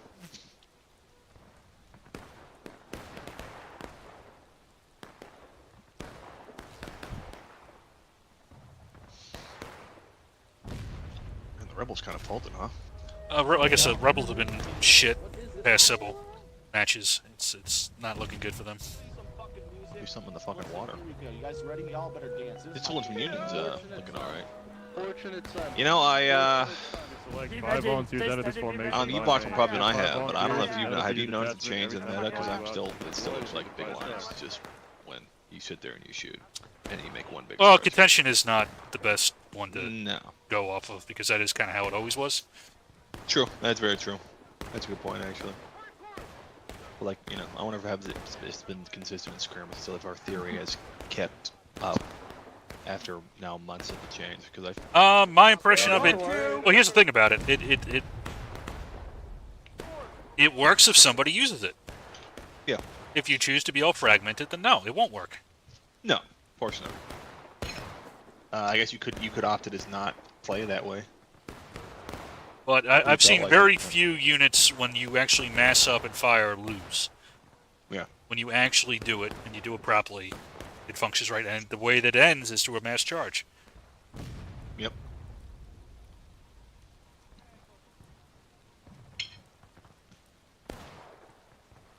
You could do your little flank maneuvers and, you know, try to get your perfect timing, and sometimes you do. But it's very tough to manage. A lot harder now. It was hard to do in 10-second spawn times, man, when you could, like, will a guy down first.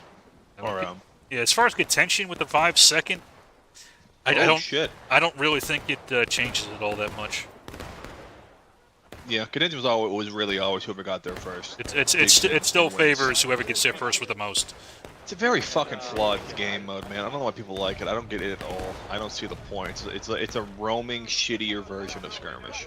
I like it because it gets other pieces of the map and other pieces of the terrain some love. That's true, but Conquest is the same thing. Even normal Conquest does that pretty well, I find. Yeah, I mean, the problem with Conquest is, in my view, Conquest it makes it too fragmented. If it was a scaling, kind of like a roaming, you know, point moose forward type of thing. Oh yeah, that'd be great. Hey, Thumper, what's going on, man?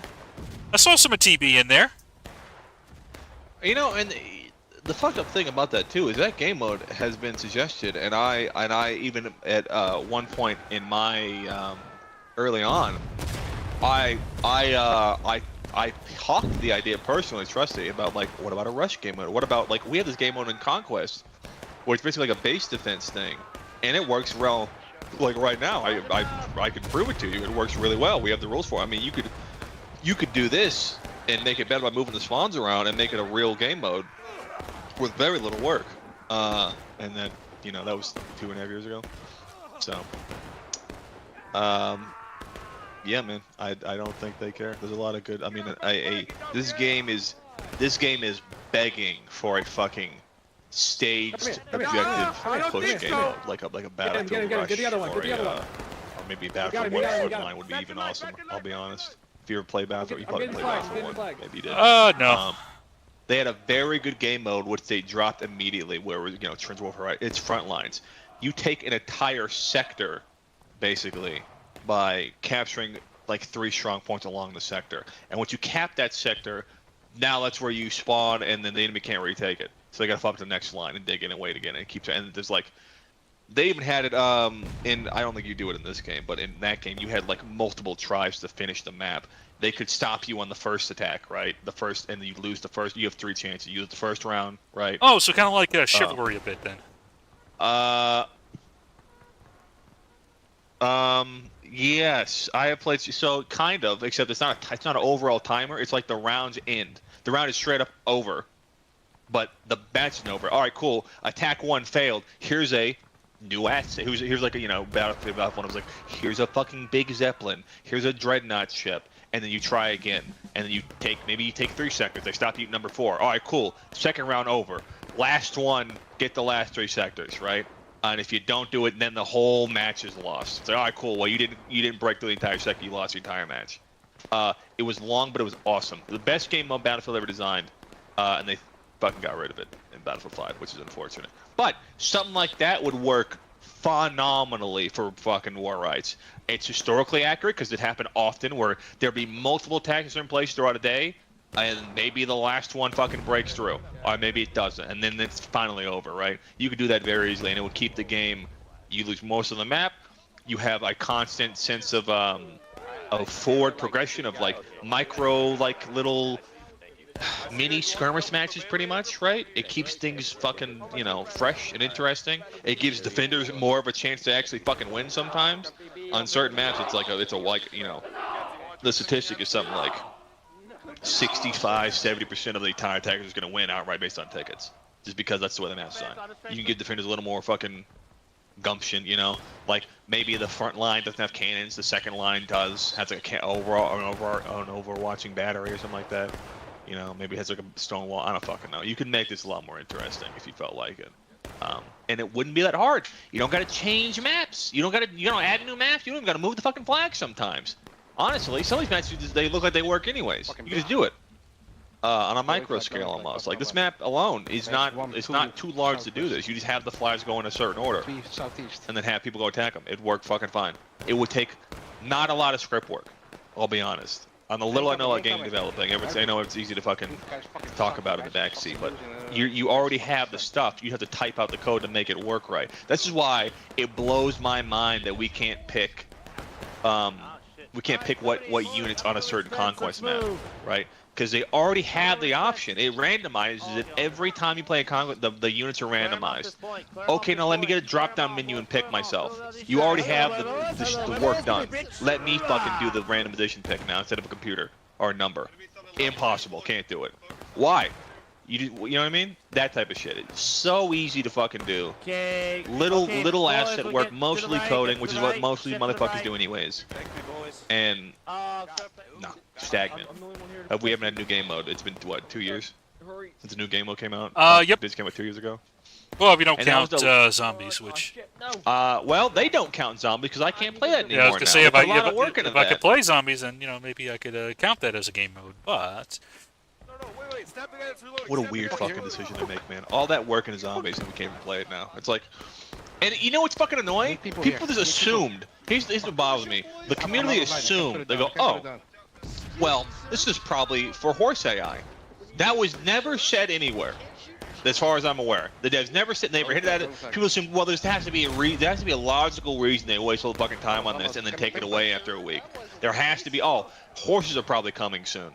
It's got to be soon. The horses are probably going to come because they probably did AI, for horses to run around the map when shit gets bad or whatever. Maybe it's AI for commander mode. Fucking bullshit. No, it wasn't. They just did it. They just did it because they felt like doing it, and they took it away because they didn't want it. They didn't want people to actually keep playing it. Well, COD has zombie mode, so yeah, it was again another weird appeal to fucking the masses, and I think YouTube type people. And again, cool. Nobody asked for it, and it took away that type of shit people have asked for, and you took it away anyways. So we get to keep it. It's a complete waste of time because we can't even play it now.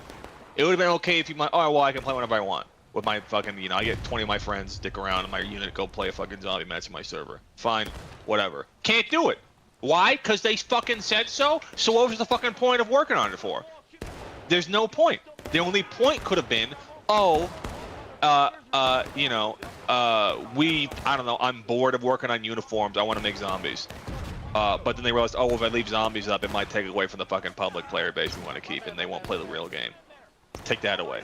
Yeah, RO is an appeal to fucking YouTube, like, mass fucking, you know, marketing idea. Like, oh, maybe I bet YouTube will get interested in a Civil War zombie game before fucking seeing it. This game is very tough to use YouTube with, let me tell you. Yeah, no, I believe it. Certain YouTubers that have done it a long time. I don't know how they did it, man. Oh, I know how they do it. They go to regimented events, usually. Well, they edit a lot. Even then, you get. I know a lot of people get a lot of strikes. Oh yeah. And to be honest with you, the algorithm does not like Confederate flag anywhere. No, they hate the flag. They do hate the flag. That is true. I remember that being a big deal. Which, to be honest with you, flag is I'm kind of fine with it. I'm okay with it. I mean, you should give it context of the video game, right? It should probably be alright if you can tag it as such. Well, if it's tagged as a game, it's a history thing, but I guess if you could just do that. The problem with that is, I actually want to get into this right now. Sure, go ahead. What's up, Womp Womp? Is it just a video game? Is this a video game? That's a good point. This can be. This is a very weird cultural beacon I found for certain people who believe certain things about the state of America and the Civil War. That also happen to play video games. So it is definitely. It has the potential of being a little more than just a simple video game, I guess. So it's and again, I don't really fault the devs. Union, dude, Womp Womp, you guys, you're winning too much, man. I was just telling him, y'all just burning through these guys. You're being too mean to him, Womp Womp. You got to stop it. You're winning too much. I'm getting tired of you winning. Fuck them up. Don't stop. No, do not remove the boot from their fucking neck. By the way, we're in HTC. If you want to jump in, Womp Womp, you always have an open invite from me. Oh man. But yeah, that Starship Shimla game looks pretty cool. No, I'm looking forward to it, man. But I would love. I've always wanted a good. Do you ever play? There's a game, ugly as sin, hard to play, called Artemis. Artemis Bridge Simulator. Remember that? Ever heard of that? Maybe not. No, I didn't play that. And Womp, you should have the link now, Womp Womp. You don't have access to the HTC? Wait a second here. They left, remember, during the whole schism. I didn't think he left, though. They left. I didn't kick anybody. I don't kick anybody from this fucking place. Unless they're being racist. Or some shithead. A lot of people just straight up left when that whole, we want to go play with fucking other racists, I guess.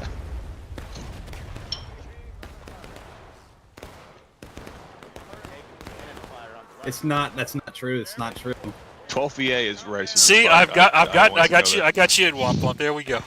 I want you. You have to know they are. Like that was one like the founding thing. It was like, oh, actually, I'm gonna play with 12 VA. I'm like, okay. You know they're crazy, right? I don't know about that. No, I can show you, brother. I mean, they've had some racist figures, but I mean, I think they've kind of cut down on a lot of that stuff. I don't think that's true. Not even a couple months ago, they had a whole big thing about what, a month ago? What was that thing with IBB? A lot of those members killed that entire event.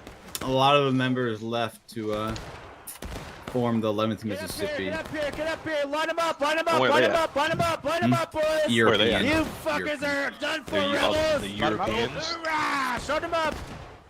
The CSA created either today or yesterday the Secession Summer Slam. It does not appear to be working out for them. I was gonna say, so if you could give a preview, what is the Union Summer of Love? How would you describe it? The Union Summer of Love is like a unorganized cultural initiative where everybody just agrees to try to cut down on like toxic gameplay as much as possible to smother the CSA with positivity, so we can bring cohesion back to a previously uncoordinated and struggling union. How do you think it's been going so far? I think it's been good. The main thing is that we figured that like the main issue was morale. Like people are quick to respond when people are having fun and playing. So if we focus on people having fun and having high morale, then the wins will come secondarily.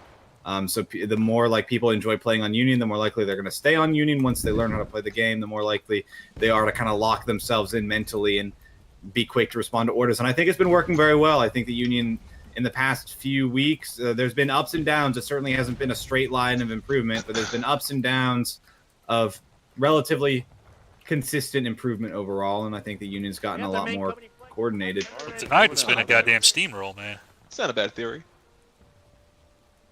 I don't think you've lost in the past 3-4 rounds. I want to say. We haven't lost since contention started. Of course, there's been nights in the past month alone where CSA's had the same thing happen on their end. It ebbs and flows.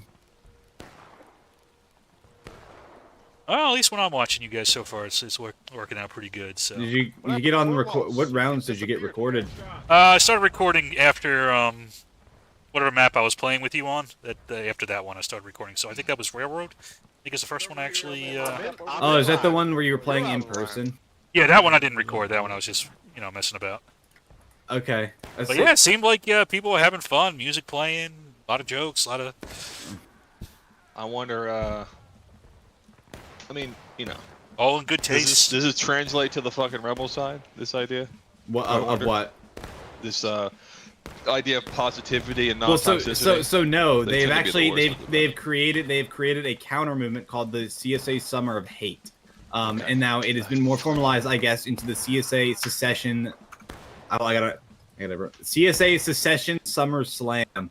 Although the is that like a special at Denny's? What is it? Yeah, like it is not caught on yet. Whereas I think for the most part you can see people typing like Summer of Love and stuff in Union chat, and people know kind of what's up. Although it is not the same, I think can be said a lot about CSA.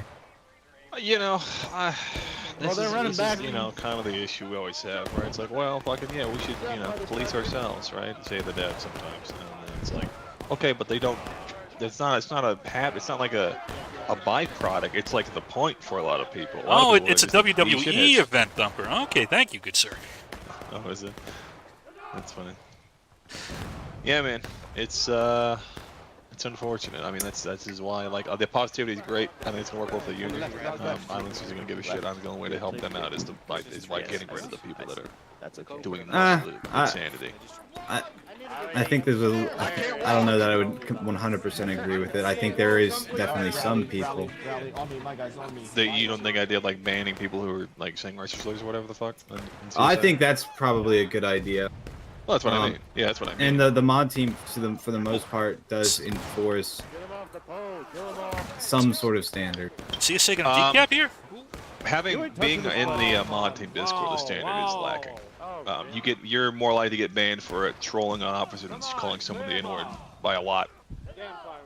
They said is an hour-long ban. You can get. To be honest, I don't do much moderation work just because I'm leading most of the time. Yeah. But at least from what I've seen, they supposedly have a flow chart. I've seen the flow chart. Yeah, I have the flow chart. I'm in the Discord with you guys, so I've seen it. It's stuff like calling someone racial. That's a warning and then a temp ban of an hour. First time offense killing an officer is a 6-hour ban, and then if it happens again, it could be a year-long or permanent ban. So. I got him. They're holding. Is it? Is that really the? Yes, I can. Are you in the thing? It's in there. Yeah, the officer team killing. Well, it depends if it has some impact to gameplay or not. That's fine. I'm not opposed to banning people for team killing officers. My problem was you don't believe it's severe enough for slurs? Yeah, slurs is a no action, or a warning and a kick, and then an hour ban max, and then a flag trolling is a 12-hour, 1 month, or a perma ban, which is insane to me. I happened to be on one day and watching one of these streams, and some guy was calling somebody homophobic slurs. And I gave him a warning with the in-game warning system about not doing that, and so he said it again. So I just gave him a ban. Like I just banned him for 24 hours, and I got a fucking talking to from almost every high leadership fucking dude in the pub Discord.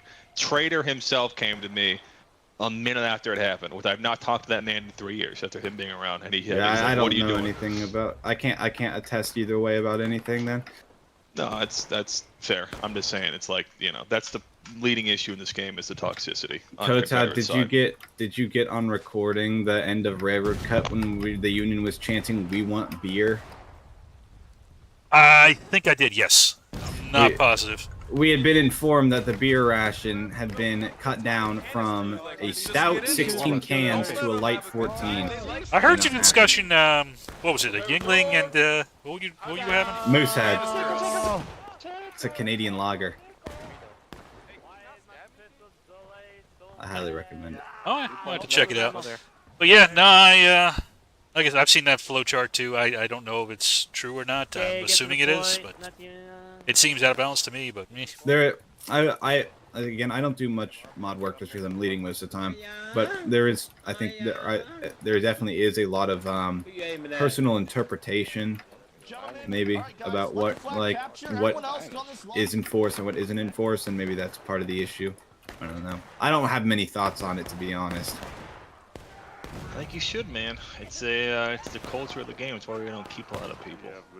That's why our numbers don't go up very much, retention-wise, as an overall community. People get in there. I mean, all the famous TikToks and YouTube videos, right? But they feed off of it, though. Yeah.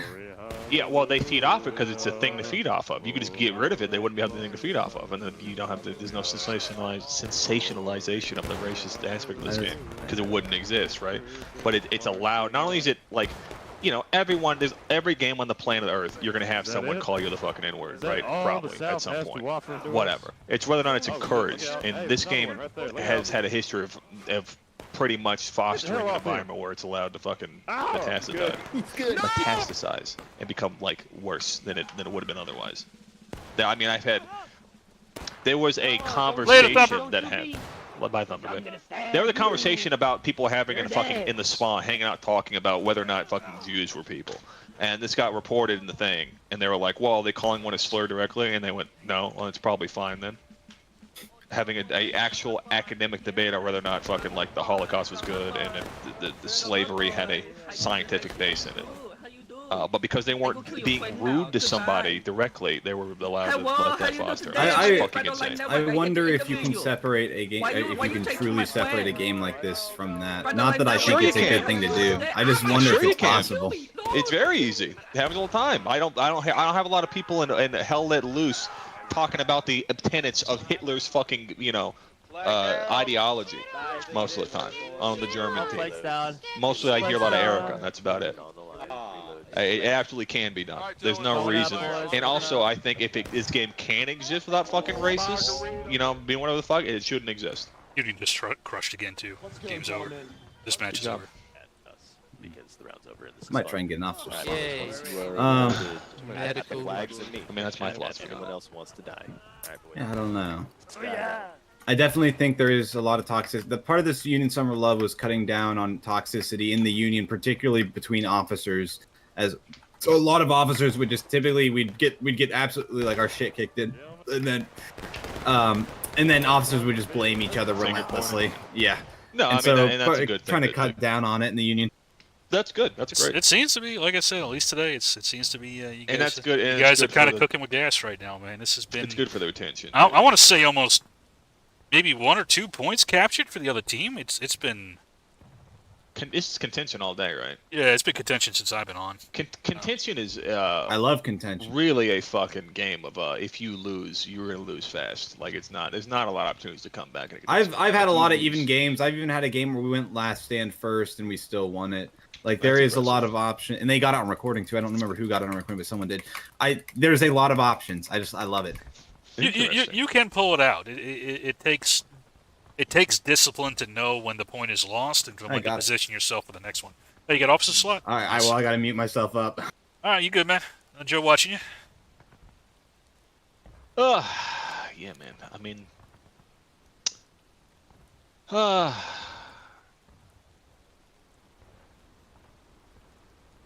you've said it before about the idea of like, you know, these things being gateways to places, like the internet as a whole being gateways to. Well, I mean, it's not me saying that. I can point to literature that talks about it. Yeah, it's real, and it's like, you know, and I don't think it's that controversial. Like, yeah, I don't think there should be a place for like there is a fundamental difference between saying edgy racist shit in a COD lobby versus being a racist in a community of other racists and having that mentality fostered. What is there a hole on top of that cannon? What is that? I'm sorry, I'm losing my fucking mind. No, What that's is that? that it's slowly disappearing. I think it's acid rain. Oh my god. Don't shoot that cannon. Anyways, yeah, the difference between that and like, you know, having this community of like people, and now you have lost causers talking to all the time, and then they spout that shit to other random people. Well, Yeah, I mean there has been a long history of Civil War memory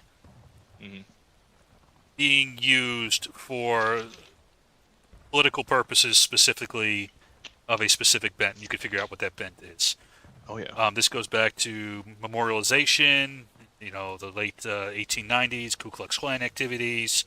You know, we can talk about, you know, Birth of a Nation. We could talk about, you know, from a film angle. We could look at that angle. We could talk about, you know, Guys and Generals. There's a lot of... It's always kind of been below the surface, and it's kind of hard to disentangle.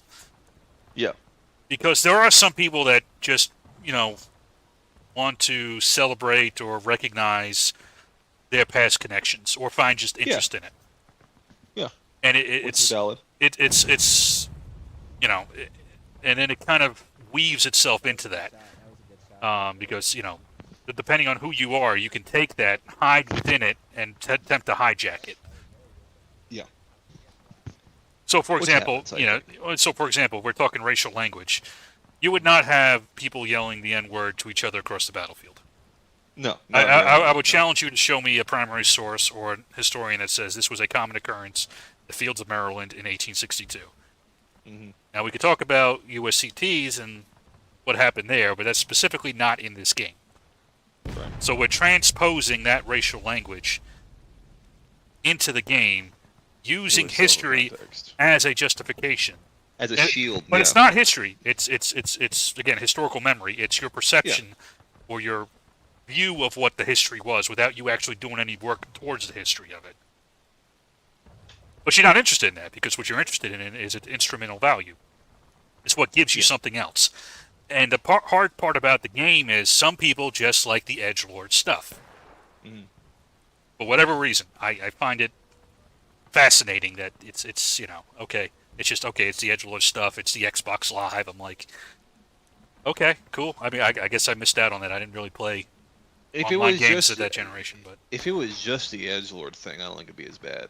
If it was mildly police, there's something deeper sometimes in a lot of places in this game, specifically with certain units and certain, like, you know, there is an undercurrent of something a little more, because, you know, you say a racial slur in a like a video game lobby, you don't expect a positive response, right, from anyone else in that lobby.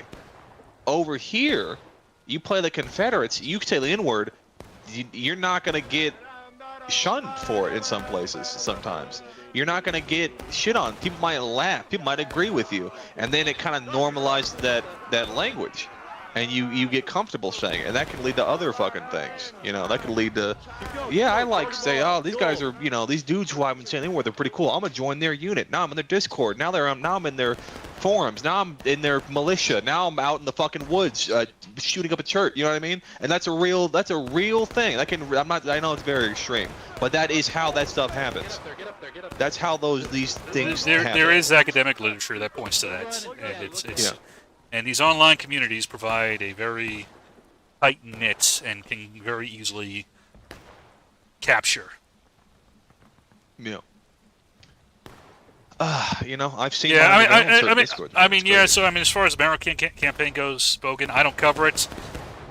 My general view is, if you want to have a private server and you want to do what you want to do, it's your money. I'm not going to stop you. But I'm also not going to associate with you and cover it. So you know, if that's what you want to do, that's what you want to do. You know, I can't stop you. But again, I could choose not to associate with you, and I don't have to accept it as normal either. Correct. I'm not a policing activity. The only thing I can police is myself and my own behavior. And what you record. Well, that's you know. So here's the thing. So if I record something, you know, I am presenting it to the audience. I'm putting my name on it. You know, am I calling out the behavior? Am I not calling out the behavior? Am I hiding the behavior? Am I not hiding the behavior? Those were all conscious decisions on my part. I got to square myself on my responsibility from that goes. The act of recording is not passive. I choose what goes up and what not goes up. That is a assertive, positive action on my part. And with that comes certain ethical responsibilities. Now again, I don't have, you know, when we talk about in-game, there is no voice chat in this game absent a push-to-talk. Correct. It is a conscious decision to enable the push-to-talk to say whatever you want to say. I.e., you are making a conscious decision for that phrase to be aimed at a person. It is not simply speech in the ether. So you have to make the decision, okay, how is my speech impacting? What is the intent of my speech? It is directed. So the whole, well, I have free speech. Yes, you have free speech, but okay, so your speech is directed for a purpose. Now we add into the other effect, okay, we're in a video game that is simulating violence. Okay, it's just a video game, whatever. Does the intent of you yelling it across the field at your opponent, die, so-and-so, die, what impact does that have on who's listening to it, and what is your intention for that impact? Why do you want to say, die, X, die? To normalize it. It's to, and once you normalize it, you normalize the behavior. Okay, it's okay. Now I can start talking about ideology. Take another step. Yeah, and I could do it jokey, and I could do it. Oh, you know, all the crazy Jews or the crazy whatever. That's what I usually get hit on, even though I'm not Jewish. Yeah. It's very anyway. I'm not to get to my own shit.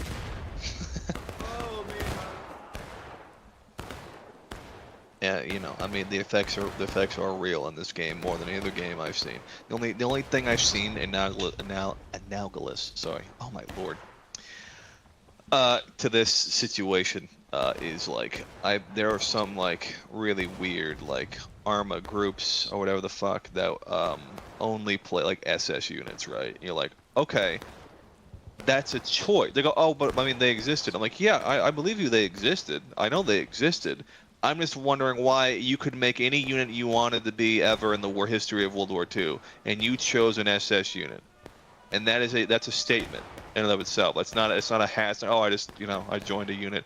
It's an act. You acted. That means something. Why did you pick the 9th SS instead of the fucking a normal Wehrmacht division? Why did you pick why? It's not that I just came into the game and I got auto assigned to the CSA. Drafted. Yeah, exactly. Or even it's like, hey, I just feel like playing as a CSA because I like this leader, or I like the guy that's leading it. It's okay. Here we go. It's conscious decision on this, which again, there can be legitimate reasons for wanting to. Again, you could say, hey, I really think this unit's interesting. I like the heritage. They ran a lot of cool battles. They ran in. There was some tactical stuff. The uniforms look cool. I have a tie to that state. Maybe I have some family. There's a whole bunch of legitimate reasons. There it is. But the problem is that it is impossible to discern whether that's genuine or you're using that as a shield to mask your actual intent. What is the intent? And it's not easy to infer intent. No. And you can never truly know, and especially in the internet affords you such anonymity that you can claim to be anybody. Yep. And you can claim any kind of, oh well, I'm so and so, so I can do it. I'm, I'm, whatever. My granddad was in the Civil War, but it wasn't right. You're from Cali, like from California. They can say whatever you want. So it's difficult for me to do anything besides judging action. Correct. But again, I have no desire to stop anybody from playing however they want to play. But yeah, I mean, that's the reason why this campaign and this now constellation we have on Friday, Saturday, and Sundays of these events that we have, and why I started HCC specifically was to get away from have control over this environment, where I'm not going to tolerate this type of shit because I didn't think you had to. I played pubs. I played in Atlanta later campaign. It was fucking rampant. No one gave a fuck to police it, so I thought I'd do it myself. And guess what? Everyone, dude, you even heard just now from Little from Wampump, the little hesitation, like, well, I don't know, can you even actually police something like this and still have a game? The answer is yes. We did it. We did it. It's HDC works fine, and I would say go show up to a European event. Exactly. HDC is the longest running continual campaign in the game. And it's been that way. It's been going on for 4 years straight, and that's straight. That's no like change of management. No, we rebranded, restarted, none of that shit. Just the longest running campaign continuously ever, and that was from the beginning a zero tolerance for not only just racism, just toxicity in general, just being shitty to everybody in general, homophobia, all that stuff. No tolerance, and we kick people out. We kicked enough people to start another campaign, and we're still here in a full fucking server. So you can do it. So the argument of like, oh well, you can't police it is horseshit. The lack of why not? So what if you can't? Have you tried? The answer is no. They never tried. They don't want to try. That's the issue with the this idea of like when I go every time I bring up the pubs. Oh well, I don't really, oh I'm not really involved. I'm like, well you were in the channels, especially if you're like you're in the channels, you're in the Discord. Well, you can see what's going on. You're playing the fucking server every day. Yeah, you have control over something. Again, you're just not using it. Yeah, so I mean, the server is owned, so I have no qualms about the owner setting whatever rules he wants. Sure. That's his choice. But let's recognize what it is. The choice is that you the choice is there. Racism. So you can say that's fine. I mean, look, if the choice is, hey, I don't want to deal with it. Okay, fine.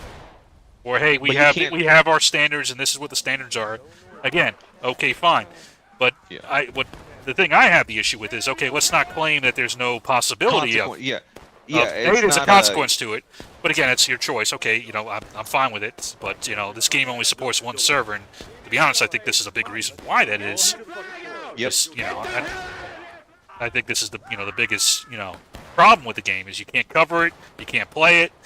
Because half the side is yelling shit that you don't want to be associated with. And the only people that can cover it consistently are people they got to mute themselves, or they join organized regimental events. And so, and then imagine you watch a fucking Journal Cody video on a TSA battle. That looks awesome. I want to play a game. You get in. You know what's going on. You join the only server open. It's this server, and the first thing you're hearing is people screaming racial slurs. This looks like nothing like General Cody's video. This looks nothing like what I just played. That's because he edits it. Insane. Exactly. He edits it. He plays certain events. You're not gonna get a lot of pub stuff from him on the Confederate side or any side, right? Because he knows. I mean, he does cover pubs as well, but he does live stream them like I'm doing now. But I'm muting the CSA for a reason. Yeah, I mean he's probably very conscious about what's going on. So you have to be tipped up. So most people who watch a video go, oh, I'll do that, and they come in here and they get lambasted by fucking actual racists, and that's not even vile shit. And then you go, oh, is this like allowed? And the answer is yeah. Are there admins on? Oh yeah, there's admins on. Can they read chat? Yeah, they can read chat. Uh-oh. This is not a place I want to spend my time. And they don't. And they leave, right? Everyone so many people that are in my unit specifically have been like, yeah, I would have left pubs. I didn't find this unit. I would have not played this game. I played 2 days in pubs on different server, and it was the same. It was just toxicity, screaming, chaos, and I didn't want to be part of it. But then I found out later on there's like a whole different community. And that's I mean, and they don't make that apparent. The devs don't make that apparent. If you bought the game on Steam, there's no indication at all there is a community around this fucking thing, unless you're paying close attention to like, oh, weird, there's locked servers. Oh, they're full up on Fridays and Saturdays and Sunday. Weird. Oh, I wonder how I fucking talk to these people. And then, but most people aren't going to clear that hurdle, right? They're going to get on a Tuesday, join the one server, and go, this is fucking horrible, I don't want to be here, and they leave. It makes it very tough. It makes it very tough. And again, that's Dude, it happened to me. I probably would not have stayed around except I was playing at European times when I first bought the game. Dude, it happened to me. I played during any times in pubs for 6 months trying to, start. I had no idea what was going on. I didn't know there was a community. I'm like, I'm going to start a war rights unit. I made a Discord, put on a little tag, started playing, picked up people, and I quit the game after 6 months of trying hard every fucking day. Back when, 75v75, this toxicity all the time. Stopped playing the game for a year and a half, and then someone I met later on was like, "Hey, I'm in this unit and we do community." I'm like, "Oh, this is how it works." Okay, so I'm like, "Oh, yeah, I want to go see how the community works," and here I am. But if it was not for, me personally having a stupid tolerance for this type of insanity because I thought maybe there was something worth it in the end, I wouldn't have been here, right? If I didn't meet that one dude that one day, and he came back to me years later, "Hey, I'm in this unit now," when we do events, organized events, private events, I would not be here playing this game. HC wouldn't exist. All kinds of things wouldn't have happened, right? So it matters. That type of shit does matter. This impression that this game, this public, quote-unquote public server has, does matter and does affect people. I hope there's something still worth it, Bogan. I hope so. I mean, I enjoy watching the games. I wouldn't, be giving up 6 hours every weekend. No, yeah. If I didn't enjoy watching it, for myself, and then you kind of alluded to it. There are very few games where I can mine actual tactics and actual strategy as effectively as this game. Correct. Yeah, correct. And like fun, not even like Civil War, fundamental actual tactics. Well, yeah, I mean, all tactics are fundamental. I mean, it's all built on the same principles of war. It's at least from if I'm going to go. Yeah, but I don't have to worry about like machine gun tactics and indirect artillery fire. You know what I mean? That type of shit, tanks, whatever. It's more about the core. Like take this ground, move fast, decide quickly, interpret the battlefield, interpret the intentions. That type of real core strategy plays out beautifully in this game like no other game on the fucking planet, and that's why I keep going back to it. The problem is I'm shackled with this other part of the community that's insane all the fucking time. And there are a lot of good people in the community, Bogan. I agree. Tons of good people. There's a lot more of really good people than bad people by a lot.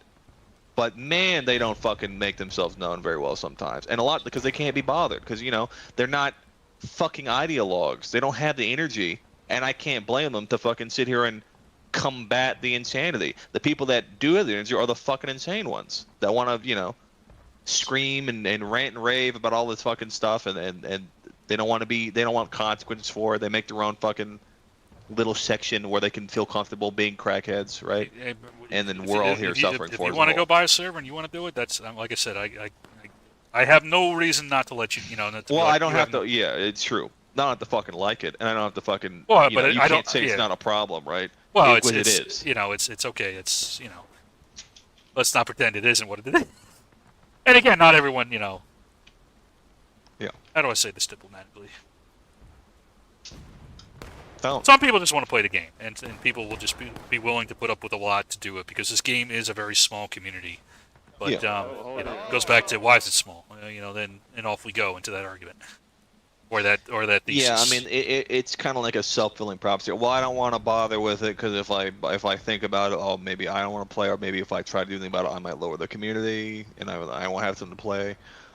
And in its most benevolent form, it's that, well, if I kick them all, right, I won't have anyone to play with, and the game won't exist. Yeah, and this game is so niche that I have no choice, and Yeah, but okay, but also your problem is that you not doing anything about it is making the game niche more than it has to be. That's my idea. There's no way to. Unfortunately, until you actually pull the trigger on it, there's no way to know. No, I mean, there's no way to know, and then. I somewhat disagree with that because I could describe the European community with guys. The European community, HTC, the 42nd no itself has connection a no-tolerance policy to the Civil War, none. Yep. Very robust events. Yep. Robust community. Not quite up to the NA, but you're still talking like 600, 700, 800. Yep. And I mean, like the 42nd, my unit itself. When I got it, had like 15 people in my side of the group, right? And we had a zero tolerance policy from before I was here about racism, toxicity, and whatever the fuck. Now we're pulling 40, 50, right? Slowly over time. But you want to know why? Because we're fucking keeping people. Because they are in a place where they're not having to be subjected to fucking insane shit all the time. And so you can, HGC, same way. HGC started, it was small. You got big for a second, and then, the toxicity shit started becoming a problem. Got rid of its people. We're still fucking large. TSA, same fucking thing. I don't know about Sundays. I assume the same deal. Sundays, Wilkes have been, very, very few problems, and he deals with them when they come up. And That's great, and so everybody seems to enjoy it. And these are the most popular events on Friday, Saturday, and Sunday for ANA by a long shot. So you can't tell me it can't be fucking done because we've done it repeatedly. You know, it's a lack of will. You just don't want, if you're honest, you don't want to fucking ruin your little space.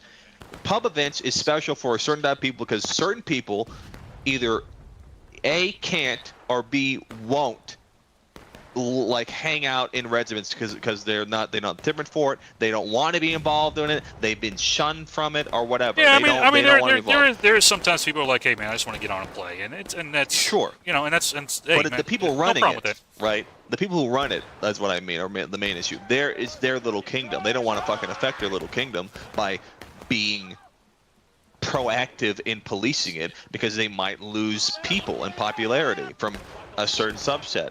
And they don't want to do that. They want to keep their little kingdom to themselves and stay, you know, yeah, I'm in charge of the only fucking pub server. Blah, blah. If you start policing people, they go, oh, maybe I lose fucking 100 rebels, and then now the games are all shitty. And everyone stops playing the fucking game.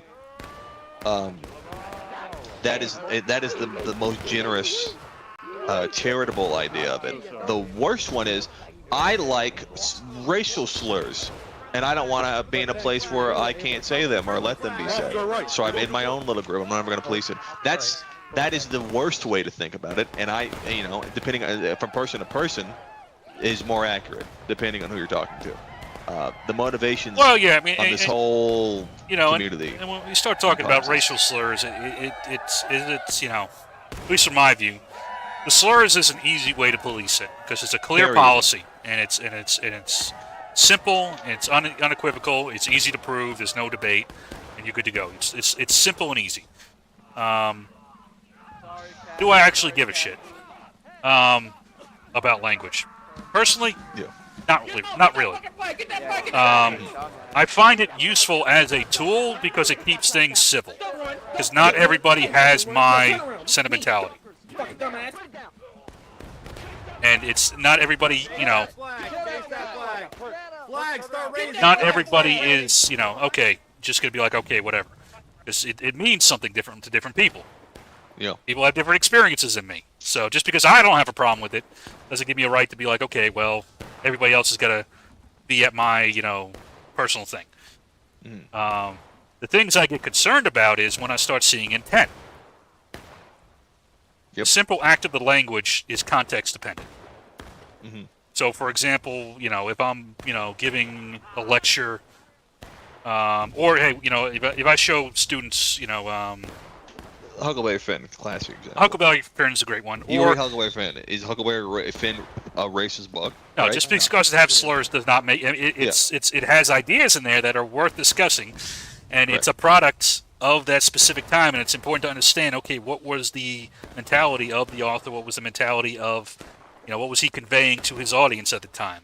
How did they understand it? The actual language itself doesn't matter so much. It matters what the intent was behind the language. Correct, and the outcome as well. And the outcome. Well, intent's one thing. Outcome, if you mean, you know, intent, I believe that intent is important.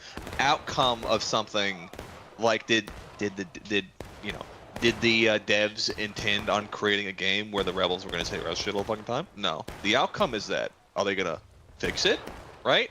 The outcome continues to be that this is the place where people can do that. That's kind of my thing. The outcome, regardless of intent, is having a negative effect, and it's whether now it's up to you if you are going to do anything about it. Yeah, Nate, I would agree that there's some traffic that comes from the spectacle of being laughed at, but it doesn't keep people in the game. No, it doesn't keep people in the game at all. Yeah. People leave all the time. I mean, you can check the numbers. The Steam, the 5-second respawn timer, the bullshit, the update. It got people in for a second, as it always does, because the sale went on, and then they lost them as fast as they got, and we're back to where we were before the start of like October for average player base.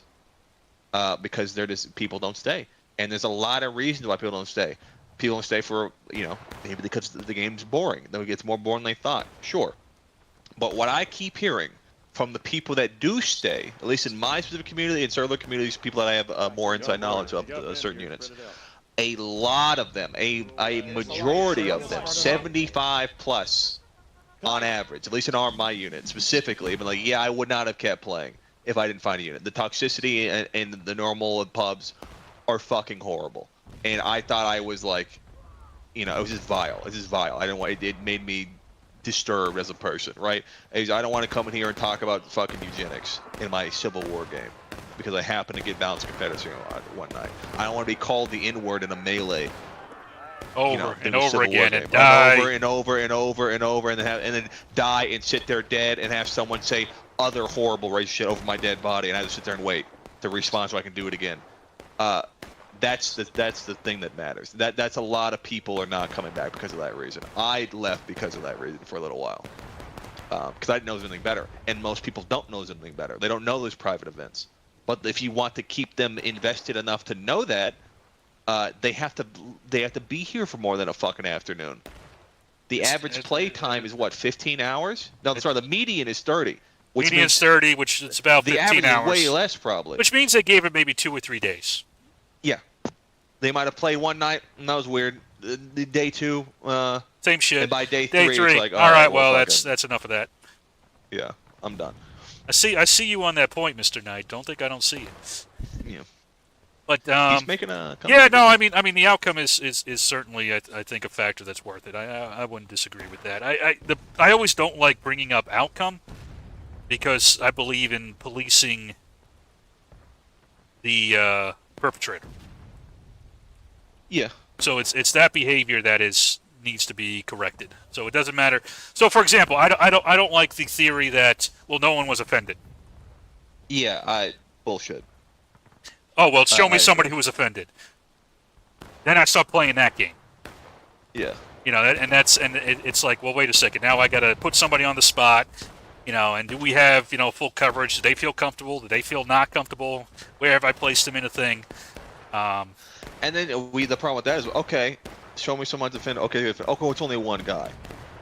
Oh, he's just being whatever. You know, he's sensitive. Whatever. Oh, okay, there's only a couple guys. Okay, it's only this. You know what I mean? They don't really care about a thing or not. Which again, goes back to me again discerning intent. So like okay, somebody. Let me think of an example I could put up here. Well, again, from a movie, if I'm like we said with Huckleberry Finn, just the language. But even if I had like, you ever see Hotel Rwanda? Oh yeah, very good fucking. Yeah, do you remember the scene with the Canadian colonel, and he has to break to the news to I forget the actor's name, but the hotel manager that the UN is not going to let. Oh, they're not coming. Yeah, they go. Yeah, they're not coming. And he says, you're not even a X. Yeah. You're an African. Yeah. There it was intended. What is the intention of that? He's putting forward his disgust at what is happening, and even though it's a racial term, the context and his intent is clear that he is disgusted by it, but he's using that language specifically to make that point. To make the point that they don't think a person is hopeless. Yeah. It's not a whether or not they want to. They don't consider it a problem. Yeah. So it's not just okay. Well, he's not black, so therefore it's no. It's specific language choice and intent of that language, and it's again, it's hard to see. It's really not. How are you using it? What are the words around it? Who are you speaking it to? What is the tone of your voice? Another great fucking example is Django, right? Tarantino got a lot of shit from a lot of people. Like, wow, they're saying the N-word a lot, and the point is like, yeah, it's a movie about slavery. It'd be weird if he didn't. You know what I mean? It goes back to like, God damn it, what was it? Was it Gettysburg? Was it God Generals? One of them. The classic, everyone knows by now in this community. The only racial slur in one of the movies that motherfucker made was used by a Union guy, right? That's a choice. There's a, you know what I mean? Racial slurs, it might not have to be which it wasn't the N-word often back then, not as much as it is now. But they were slurs for slaves. And they were common enough, in vernacular. If you're going to make a movie about the Civil War and you're only going to have a one slur and it's used by a Union person, that's a statement. That means something. The lack of it is also a statement. The lack of language can also be a statement in and of itself.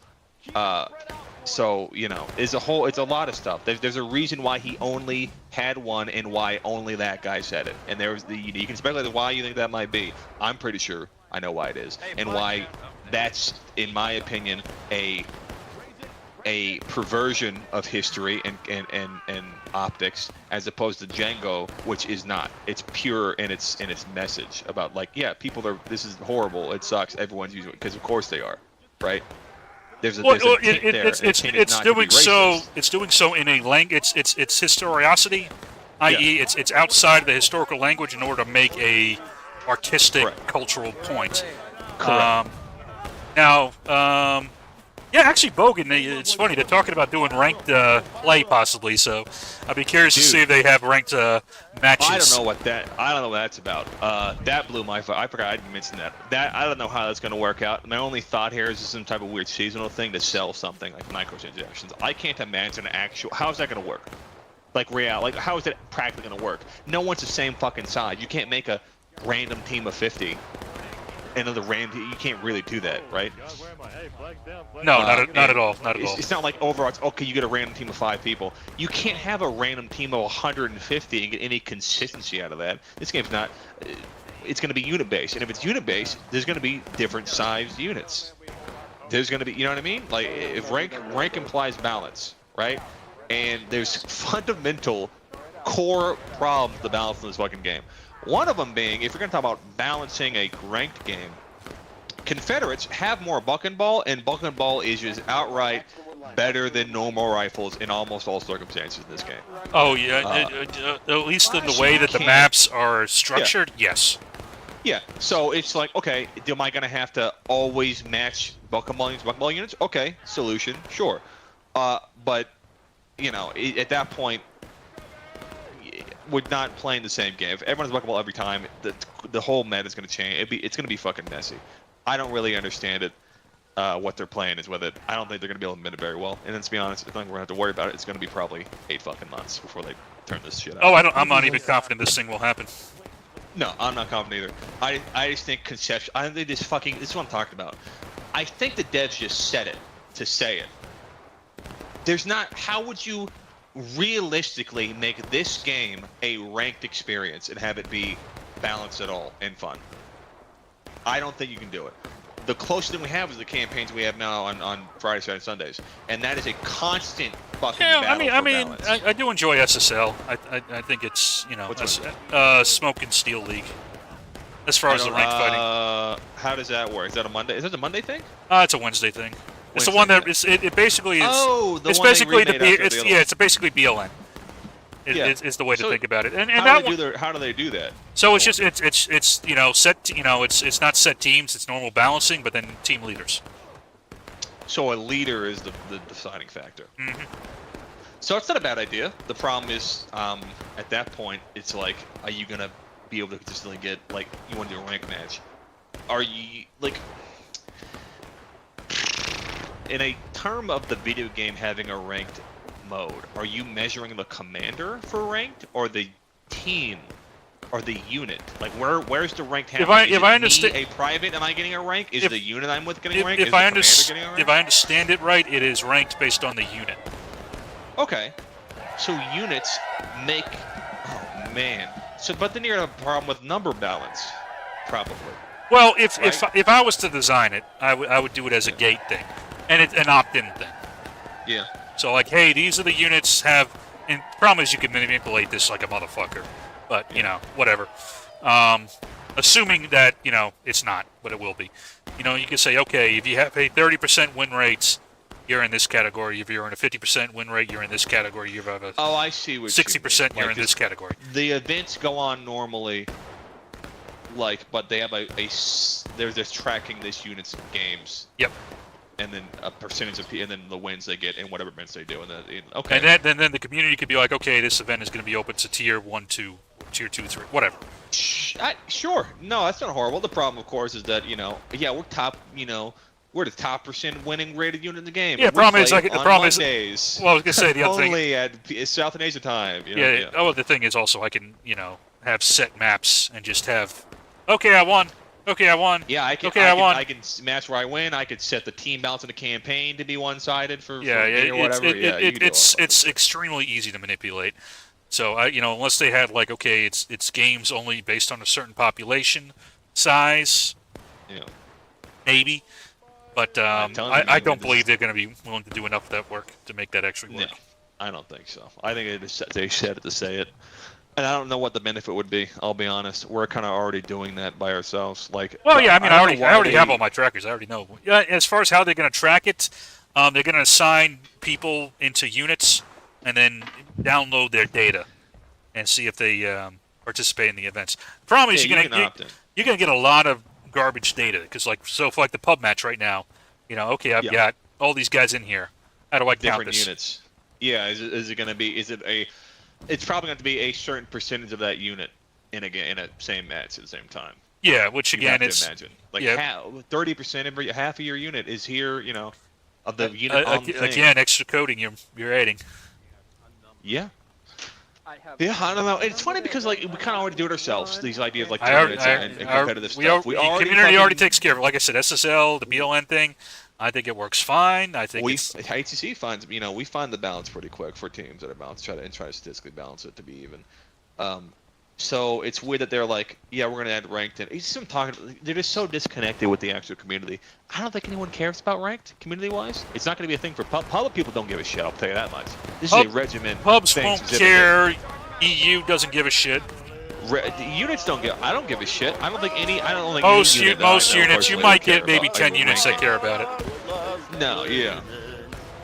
So it's like you put this in for, I don't know, I guess content to justify whatever the fuck you're trying to do. No one really asked for it, and the stuff we are asking for, you don't do.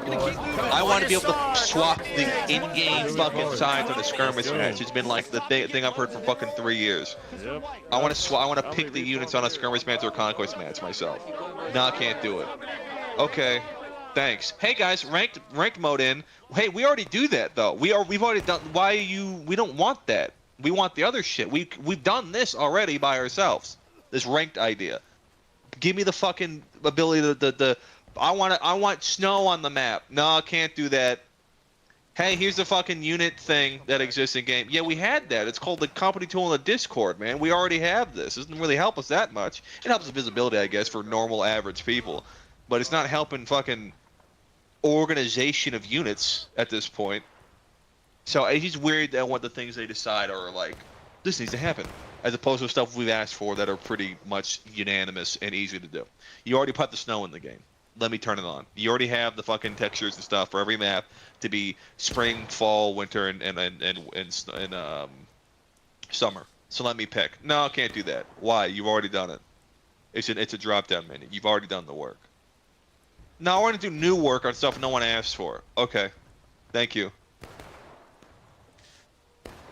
It's a very strange development model, I'm not gonna lie. Zombie mode, progression, 5-second spawn timer, the waiting in the water. I mean, just little bits of shit that no one cares about. Or cared about at least before it came out. I guess the 5-second thing has been divisive. But I don't remember anybody asking for that in any community I've ever fucking seen before it came out. So it's like, what's the point? Give us stuff we asked for. People are gonna like the game more. It's gonna be more popular. It's gonna be more consistent. You're gonna get more people to stay around. No, I mean with the 5-second thing, I'm happy they've left it with okay, we can look around and. We'll see, man. They didn't like it when I told them about it. They were not pleased with that we've done this, which is funny because they had not talked a fucking word about it. They haven't said that debate went on for fucking weeks, actual weeks, every day, large blocks of text. They had to make one comment on it, and then we fixed it. Some random guy said, hey, this timer's different, and all of a sudden we're having a conversation about it with the devs. Oh, weird. You didn't care when you didn't have any fucking, when you had all the power, and then we found a way to fix it, and now you're fucking, you want to talk to people about it. Interesting. Maybe go fuck yourself. That chance, we didn't tell him. Some guy said it, and then fucking immediately I'm having a conversation. Well, actually, it has no effect. It's good for everybody, which what we've been saying. It's easy to fucking do, not causing any issues in the game. Like, you know what I mean? It's fine. Well, I don't know. I don't want to set a price. I'm like, fucking, what do you mean? You've already fucking, things are already different. You can't fucking, you're insane. You're just being a cunt at this point. Trusty, you motherfucker. Oh, he doesn't. Don't worry, he doesn't watch this shit. I know he does. I don't give a fuck if he does. You know, if he did see it, fuck you, pal. Fucking, you suck at being a developer. Albeit you suck at it. You have horrible communication skills, and your decisions you're making on what to develop is completely fucking arbitrary. I cannot sense any logic in it at all. You are bad at it. You should listen more to the community, which is not a thing I recommend most of the time. I'll be honest. I'm aware of the masses and how that fucks shit up sometimes, and what they want not being right. But in this case, yeah, listen to the votes of the people. This is insanity. You're making no sense, and you're hurting the game long term. The only thing keeping you motherfuckers afloat right now is our continued suspension of fucking disbelief that you actually give a shit. Oh, I've long since given up any hope of influencing the development cycle of this game. Yeah, no, I'm now over it. I'm gonna milk what value I can get out of it. Like I said, I find this a good platform to discuss issues that interest me, both professionally and from an entertainment perspective. And once it stops, I'm gonna happily turn it off and play something else. Yep, I'm here for my tactical experience, and the second that gets taken, I mean, the 5-second thing kind of fucking almost ruined it for me, and I almost thought about. I really, for like a couple weeks, I was like, I might just not play War Rights anymore. Like I said, the EU community was fine because they don't care anyway. Yep, they play it in their own weird way, which is fine by them. But yeah, the way we play NA plays it was fundamentally changed, and there's no way to recover it. And I was like, well, there goes the entire reason I'm playing this game, and a good chunk of a lot of people I know why they play this game.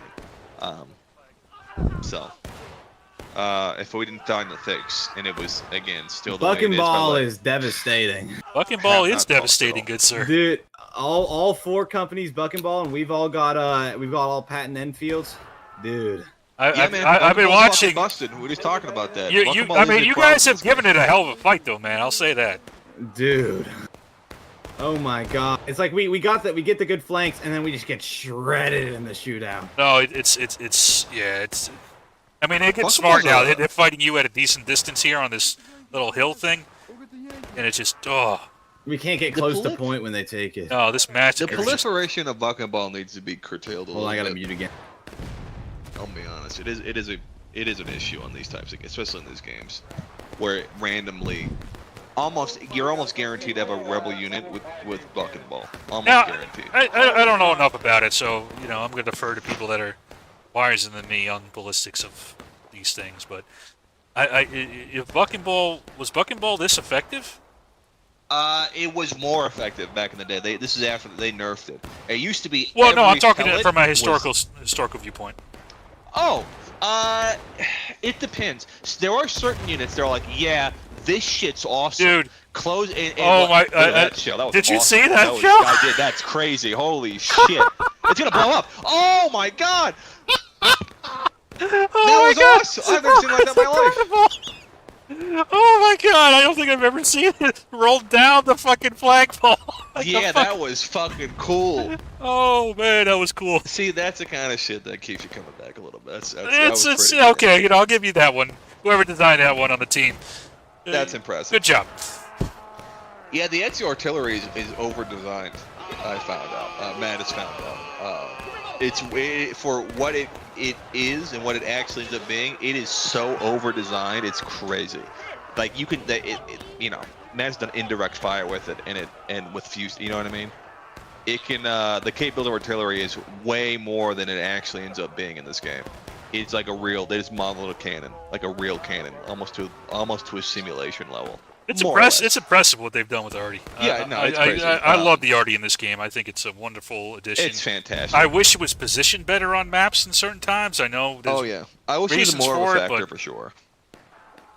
But when whenever they put horses in, man, they'll any day now they'll change this. I want what I want more than anything. I want a long range map for artillery badly, like a real one, like a I'm shooting at shapes 2 miles away, if anything. Yes, Mr. area Knight, targeting. it was all TV. Yes, that was the deciding factor, Mr. Knight. Yeah, that is true. Yeah, or like even area targets would be like I can't even see people. I'm just shooting at a ridge line where I know the enemy like sit with battery fire. Buck and ball is terrible. I mean, I love it, but like, I just wish they would like when they do like the whatever like regimental random thing, they would like make it so both sides have this. That would be smart. But yeah, to answer your question, buck and ball. I mean, buck and balls is you are turning your rifle into a shotgun, and you get 500 people with shotguns and get close enough, you're gonna rip people apart. The problem being is that the combat ranges in a lot of places were a lot further away. Would start away further, where it was almost useless to have buck and ball. And this game doesn't do that. Almost in very few circumstances, buck and ball is better at everything because you're always in the kind of a range where it's semi-effective, with certain exceptions. When it's really far away, yeah, it sucks. So the unless you have like 50 this guys game like operates you do, in the range. So the mechanics historically, or buck and ball was effective. So the mechanics are sound as far as the ballistic. It's just because of the game, how it plays, it has an outsized influence. Yeah. Well, the only thing here, the issue is. No, not really. The rifles are much more inaccurate than they were in reality, and people have complained about it. I think it's a good thing. I don't think they should change it. For the range you're fighting at, I don't think it needs to be more accurate than it is for normal rifles. I agree. There have been a lot of people that have complained about the rifles not being accurate enough in this game as they were in reality. Well, I think they would have to extend out these maps a little bit. Exactly. You'd have to make bigger maps, and then it'd be fine. And not all fight over a single point. It's clear, clump of trees, and then that would fix it. So, I mean, yeah, if you were to make rifles a little more accurate and then extend the maps and give more sight lines, it'd be fine, but they're not going to do that. At the ranges they're at now, the rifles are perfect. The buck and ball is the issue. The buck and ball is too effective because it's at the realistic range of where it was viable, and they even nerfed it. The pellets used to be bullets, right? Like one pellet hit you in the body would kill you. Yeah, now it's pellets, okay. Yeah. It just depending on range won't do as much damage as much. Which, by the way, I don't think I've ever once in my fucking life been quote-unquote wounded by buck and ball. I have always just died. I've always been murdered. I don't think it's real. I don't think it really matters. I think it's like for extreme ranges that matters. But no one's shooting buck and ball 300 fucking yards away. Really, if you have any brain. I think I have been. Maybe it was a pistol shot. Pistol shots should kill you no matter what, as far as I'm aware. So if you get wounded, it would be buck and ball or a near artillery shot. Yeah, because I've had my character, get the shots coming in, and I get the and I'm still standing. Okay. We'll see. So that's probably the buck and ball then. We'll see. Pistol last shots round, kill. I can definitely attest though. The reason why the company I was leading, we got wiped a few times, but why we were doing so much better than the other units out there in the field was I was actually doing volleys. And I was catching 8, 9, 10 guys sometimes on the fucking volley every time I fire them off. And fucking, I don't know how many times we would fire into a line twice and they just run away. And it's just like, guys, y'all can stand there and fight us, but whatever. Yeah, they actually does require a lot of time to get good at it, even at these pretty much point-and-shoot fucking maps. Mm-hmm. But now, see, TB shows up when we get an officer slot and we fucking turn the fucking tide around. Are you still in? Because if you're not in, it's going to lose right now. No, I dropped out. Well, if they lose now, it's because you left, and we can make that a fact. I think. Right. Science. Look at him shoot. Two observations. We're good. Look at that long range volleying and nobody hitting a fucking thing. I love pub matches, man. I don't know. Well, see, I always have a hard time criticizing people in pub matches for leadership because it's like, okay. It's a challenge in itself to get anyone to do anything at all. Yeah, it's so hard to coordinate. Yeah. You can't blame someone for not being accurate when half of them are just random people. But again, a lot of them are units. I would say, I guess what always kind of helps, really kind of turn pubs around whenever me and my guys go in there is we play like this. We see a unit go in, we fucking dog rush the ass out of it with them. Even if it's like 10 or 15 of us, just that extra number might fucking help push that charge. And that's something too that I've noticed. Like, I get into a fucking charge. I even typed in chat 2 or 3 times, like, "Hey guys, I'm in charge. Need help over here. Fucking help!" And it was like, I'm watching the east flank over here. Dude, come on. Like, I'm fighting half the fucking union over here. I need your fucking help. I'm guarding the east, man. Yeah. Okay. If I don't see it, it's not real to me. That's another fundamental problem with leadership in this game. Yeah, It's not in front of me, so it's not real. Yeah, like, well, hell, that last point when we put them in the last stand, you know, I seen the friendlies come out of the fucking fence line, out of the woods. They charged into the cannons. They almost got pretty much fucking wiped. But I was in the middle of a fucking volley, so I just sent it, and then I told my guys, I was like, come on, boys, y'all hit the ragged old first. Let's fucking go. And fucking, I don't know how exactly that charge turned out, because I was gray screen for like the next like 5 minutes, but I think we did pretty fucking well. I don't know. That's something too, is a lot of these commanders are like, oh yeah, we got buck and ball, we can fuck them. Well, you got to get close to them. You have to, motherfucker, you got to close them. You actually still shoot. Well, yeah, close that fucking gap. It's like, yeah, over 40 yards, you're buck and ball. Unless you got like 50 fucking guys firing in that line, you're going to be kind of fucking ineffective. Yeah, very true. Buck and ball is not a good weapon for if you want to be a small unit. That is true. It is very much reliant on being. It benefits larger units. 25 or more. Yeah. When buck and ball, when 4 series buck and ball with 35, 45 people, it's oh yeah, it's not fair to anybody. What is it? A year ago, before they did the buck and ball nerf, and it was man, yeah, fucking dude, we were on Dunker Church with when we used to still be a part of I-Corps, and OKB was bringing 65, 70 guys. We were volleying into their fucking spawn and watching like 7 or 8 guys drop, and we were firing out of the woodline. We were aiming like the top of the fucking tree at the Union spawn and just watching fucking pellets rain down. We were like a long range fucking mobile canisters. Yeah, it's fucked. It was fucked up. It still is a little fucked up. I don't know how you'd fix it at this point, though. I'll be honest. I don't know what you would do to make it not as bad as it is now. Besides making other things better, you can't nerf it anymore. Really, not really. It doesn't make any fucking sense at all. No, you really can't. It'd be difficult. I'm not quite sure what you could do. I mean, the only thing I would argue is here's a solution for you. Let us have an option to pick units on maps. Weird, and that would fix the balance perfectly. Oh wow, well then would there be so many buck and ball fucking bullshit on conquest matches or contention matches? Yeah, or give it to where both sides at least get one. Buck ball. Yep. Where they or can if actually one side gets a buck and ball, we get sharps rifles. I mean, again, I got a skirmish. If you want to have the historical units, that's fine. But for conquest and contention, give me the option. You say that, and sure, historical units, but then all those Harper's Ferries made up. None of that happened. No. All made up. Yeah, so they never gave a fuck about historical action in their battle. They just said to alleviate any fucking criticism about their lack of fucking doing anything. Instrumental use of history. But anyway. Yeah, I mean, the only thing that they can say that was historical was Jackson was coming from Harper's whenever he arrived at Antietam. Yeah, there was never a That's fight. really the only fucking thing they can say. Oh, yeah, Jackson arrived from Harper's Ferry at the right time to save Lee's right flank. Yeah, he arrived there because nobody stopped him because there was no fucking fight there. So what are we doing? Yeah, exactly. Yeah. Personally, I think they should just fucking make it to where the whole fucking all the Antietam maps are just one big ass map when they finally do these courses. We were talking about it, man. We talked about it. Me, Wolf, and Kota went on like a whole fucking thing about. Yeah, man, you could link some good chunks of these maps into one big battle. It's all rendered. And have it be a push. It's not all rendered. It's all rendered. It's not all rendered. It's all rendered in. Most of it is. Most of it is. Yeah. I mean, it's like Antietam. You can split into 2 or 3 sections.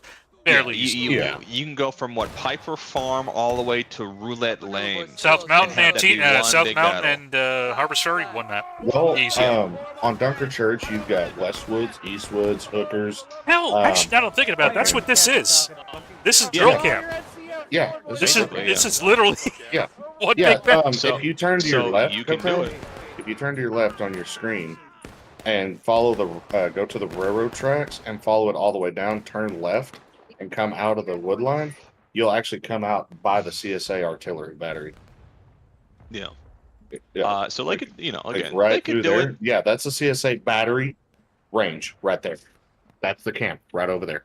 Yeah, there's a camp right there. Yeah, so right. you could. So again, you have the infrastructure. You've already done the hard stuff of making the fucking thing.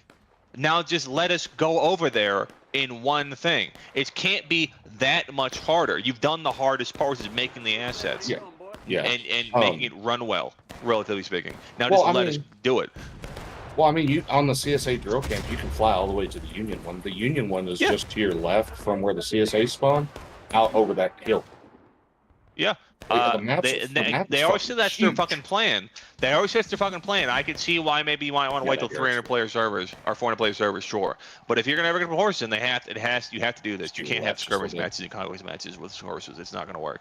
So you're gonna have to make a new game mode or extend every map massively. But you probably can make a new game. Kind of where your rendering out is. It's right in there where that White House is. It's just on the other side of that tree line. Oh, there it is. Yeah. I see it. There it is. There's the camp. Yep. See, that's the whole. I think it'll render if you go over there. I'll be honest. No, you can see. You can see the tents right there. Yeah. I'll zoom in a little bit here so you can. Yeah, I think you. Yeah, man. There's a Union camp right there. If only. That's the little hill I always like to train on, and the arty should be right. The artillery is just to the left, where those other little white tents are. Yeah, they that's are. The arty. Yep. Yeah, man. Make this all one big map with, Oh yeah, dude. Like, be able to like fucking have horse-drawn arty and shit, where you can actually like get the artillery up on top of those fucking mountains and shit. Oh my god, could you imagine Mattis being able to fire across the whole fucking map like that? I hate my life.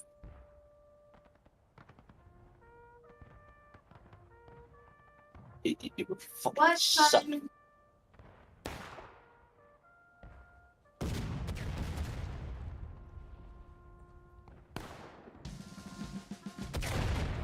Oh, welcome back, Destin. I'm probably actually going to get off here fairly soon, but... Another classic Kotal stream. Great.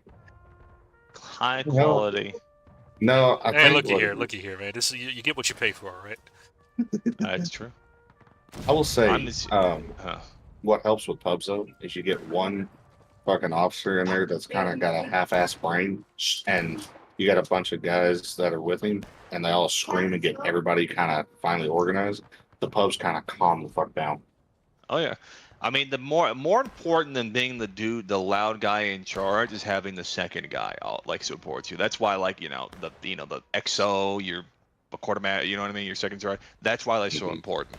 It's one thing for one guy to say a bunch of shit. It's another thing for one guy to say, and someone go, yeah, guys, let's follow him. That's always been the key distinction I found in pubs and then most. I mean, that's why that positioning exists in reality in organizations, military or otherwise. Oh yeah. Well, yeah, man. I mean, that's the reason why it was so easy for us that round that I just led, was because I had 7 of them in there that was behind me echoing, "No, let's go, follow night." It's a lot easier. Get the buy-in a lot easier. But and Danson, it's mostly been Union except for one night led, then they CSA won. It looks like it's gonna be fucking CSA again now at this rate. We'll see how fucking bad it gets. This point in the middle is always a death trap, man. It really is. Unless you can get good foothold on the sides. Yeah, this is probably a CSA victory here. Because the Union will go down to taking losses, lose this point, they'll be in breaking, it'll be over.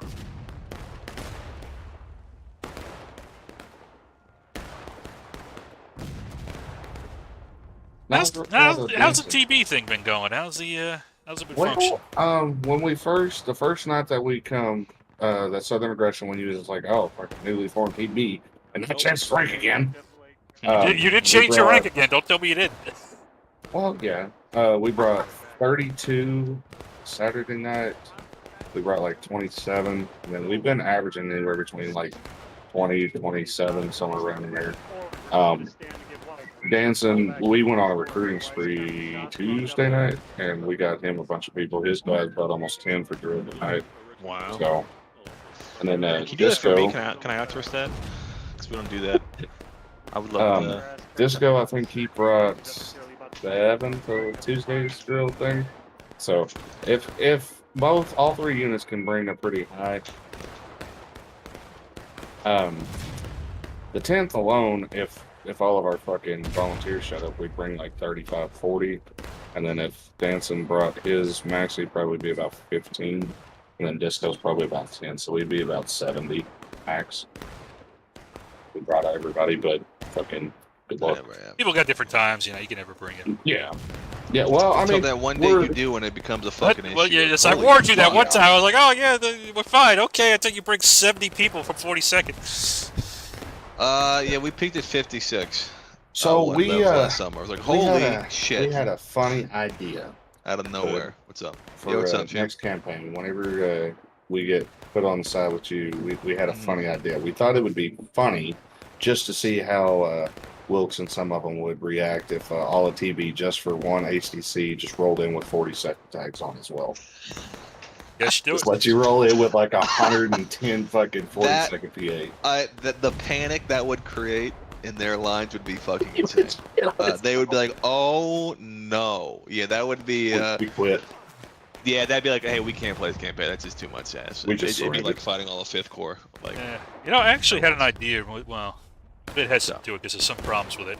But get your thoughts on it, Mr. Knight. For the next campaign, doing kind of a draft system of picking up two teams. Oh yeah. I think it would be all right, but the only issue is whoever picked first would have to pick very wisely because one side's going to be stacked, one side's going to be kind of fucked. That was my concern. I feel like that you're Why do you say that? gonna get a stack team. Why would they be stacked? Well, okay, so Because- all right, so put it like Hood is one team leader, Wilkes is the other team, right? They flip a coin, whoever goes first, right? All right. I'm not sure, if Hood would do it, but one of probably the first fucking units that Wilkes would grab would be PB or me. Get behind cover, boys. Get behind Okay, then then Hood would grab his, probably HD or another big unit helping us. Then the next biggest unit Wilkes would grab, and then it would turn into, okay, yeah, now one team's got a couple good coherent units that can work together, and then the other team's got all the little bitty baby units that are trying to fucking figure out what to do. Now, I thought about Otherwise, that. now that'd be My fair. theory to break that up is to set up categories for size of units. And if you pick one category, the next team has to pick in that category. So, for example, if you pick a 10 to 15 man unit, then the other team has to pick up a 10 to 15 man. That could work. Yeah. Well, you know what's fucked up though? I think that'll be worse for balance because I'll tell you what's gonna happen. You're gonna pick the best unit in that category, and then the other guy has to pick a shitter unit maybe in that category, and then the other guy goes, "Oh, cool, I'm gonna pick the best unit in this category," and you go like, "Fuck." All right, I gotta pick the worst unit in this category. All right, cool. I picked the best unit in this category, and then you have a stack team. No, well, here's an answer to that. Yeah. You flip each time. So Oh. you get the first pick, and then the second pick, you get the first pick of another section, whatever section you want. Kinda like an Oh, you NFL pick. draft. So I pick the biggest 15. You pick next, and then I also pick the biggest 30, and then you pick. Okay, you alternate like that. Yep. That's not a bad idea. See, that would fix it. That's not a bad idea. Yeah. We could do it. I'm worried about causing drama. That's my only concern. The drama's not worried about. I am worried about more work for us later, where if it somehow ends up in an imbalanced situation, we have to redo it. Well, here's the thing. I'm kind of tired of it. Like, it's always imbalanced. To be fair, our last balance was good. People complained about it, but it was good. The EB thing that was balanced, but they didn't believe it was because the fucking fights were even close. They were very close. They were very close on the maps that weren't biased. The biased maps were biased, yes, but the maps where they weren't biased were extremely close, like within a margin of less than 50 kills or something in both morale states. So, but they didn't want to hear it. And then we did 9 weeks of dog shit balance, and they were like, "This is fine." I'm like, "Yeah, because you're winning, cunt." That's the issue. Here's the problem. Letting the people pick is, I think, an issue. Having them have input is becoming an issue all the time. Unless do it like this. All right. So what you do is you take all the leadership. I got him. Okay. And you put them all together, and then Kotal decides who's going to pick for what side. Oh, I don't know about that. Well, okay, so instead of it's Kotal's fault. It's always my fault. What are you talking about? I can play for all this shit. Instead of only 2 people doing it, Yeah. Okay, now each side basically has their like little group, like who they need to talk about, who would be a good fit, and everything like that. Better instead of being on one person, because then if that one person chooses a fucking, bad decision, then everybody just blames that one person. Actually, never mind. That's a good idea, because then we could just blame Wilkes. I mean, he's a team. Yeah, I mean, to be honest with you, we kind of already have team campaign leaders a little bit. Yeah. Yeah. It kind of de facto's out. I kind of wish it wasn't that way. I liked it better when it was more of a collaborative thing. But it's not really what we got right now, though. To be honest with you. No, Union, it's fucking me, and I guess CSA as well, from what I'm understanding, for the most part. Yeah. Which, it's fine, I guess. But for me, it's a lot of work. I don't know about for you over there.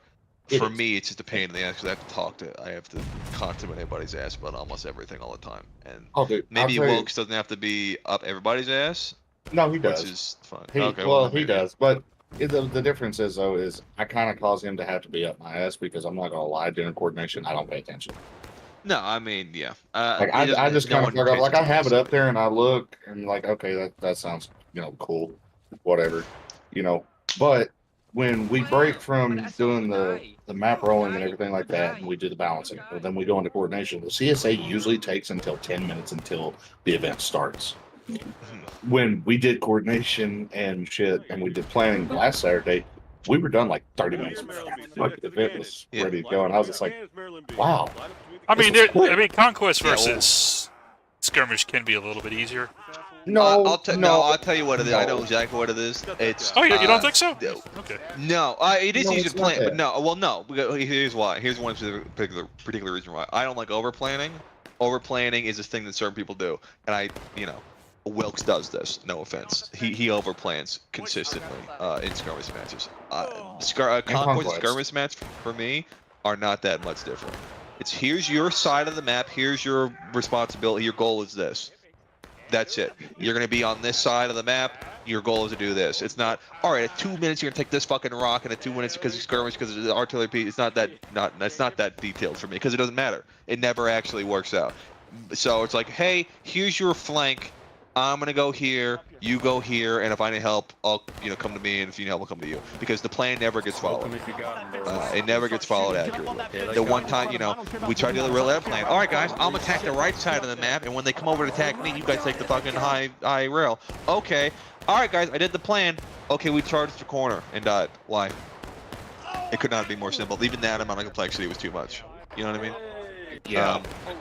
And that's the thing, is like on the CSA side, we'll like put out a plan and then we'll put like plan B, C, D, E, F, G, and I'm just like, after the first shots are fired, it's gonna go all shit anyway. Yeah. I think my issue is that I think the rebel leadership, they don't seem to anticipate what the other side is going to do. They go, here's what we're going to do. They never seem to take into account what we're going to do. Depends. They might take into account what they ideally would want us to do, but not what we could do.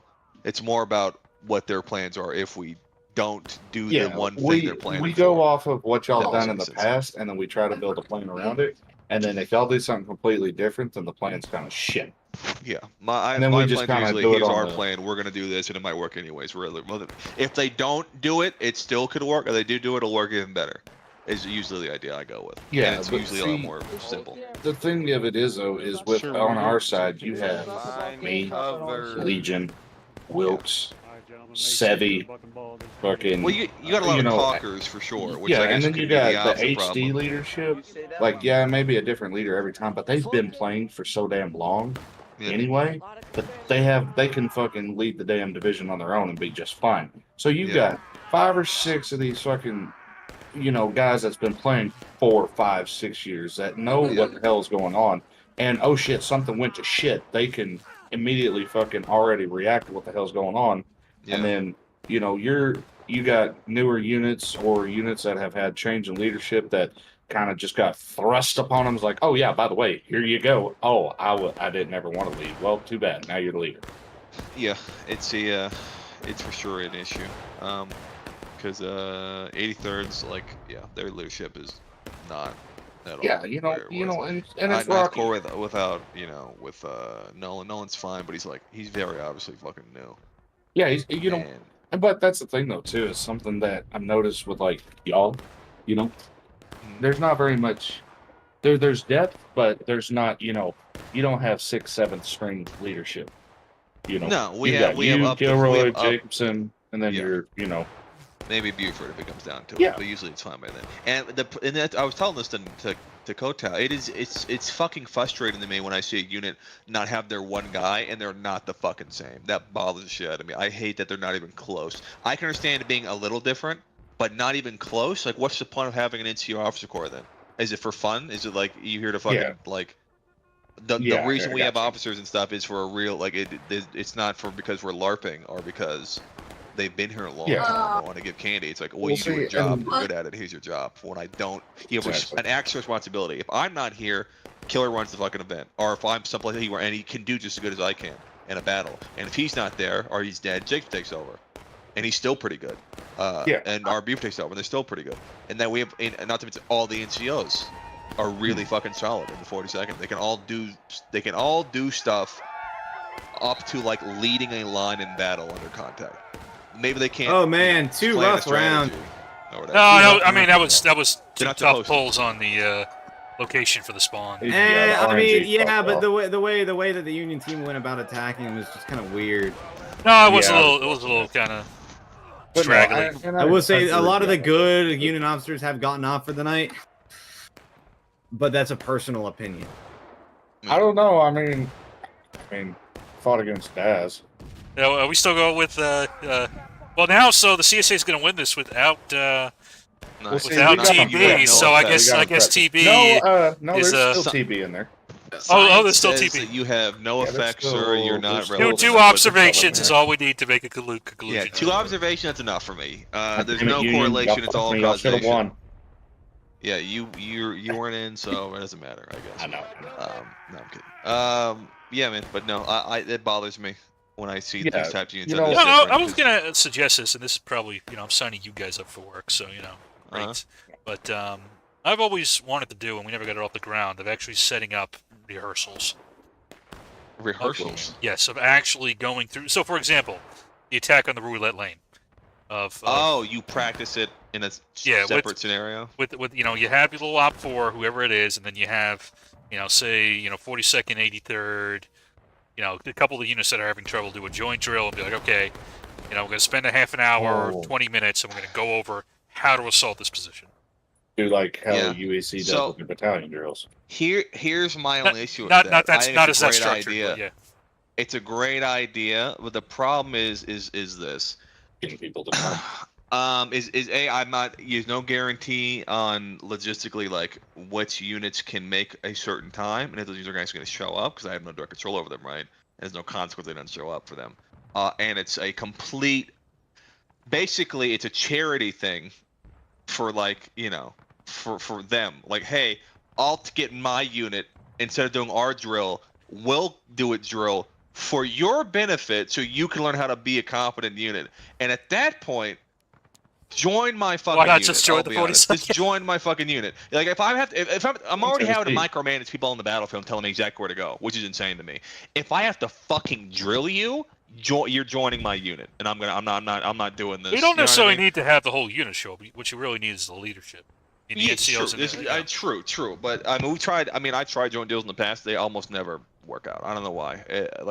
Well, attendance or it's I mean, scheduling, yeah, it's a pain in the ass. Well, the problem is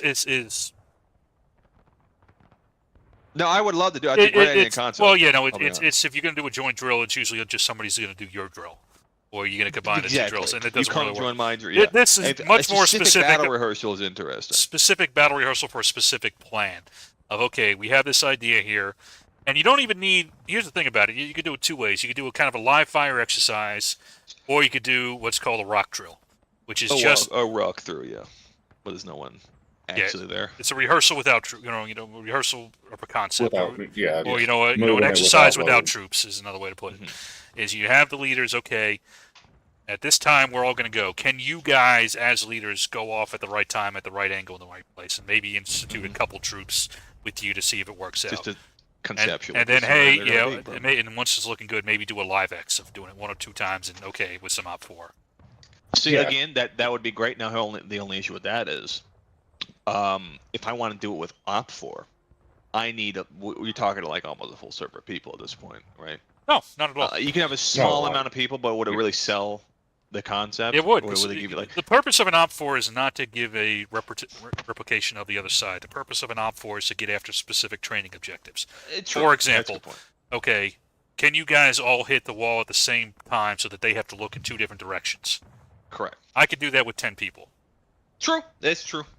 The only problem with that is that my only issue with that is that, you know, once you get to large units of like, okay, yeah, I can do 10 people. Can I do it with 30? Can I move my entire line up at 30 at a quick pace? 40. You know what I mean? I don't know. Well, that's the only scaling. Does it scale exactly well? I don't know. It's something to try though, for sure.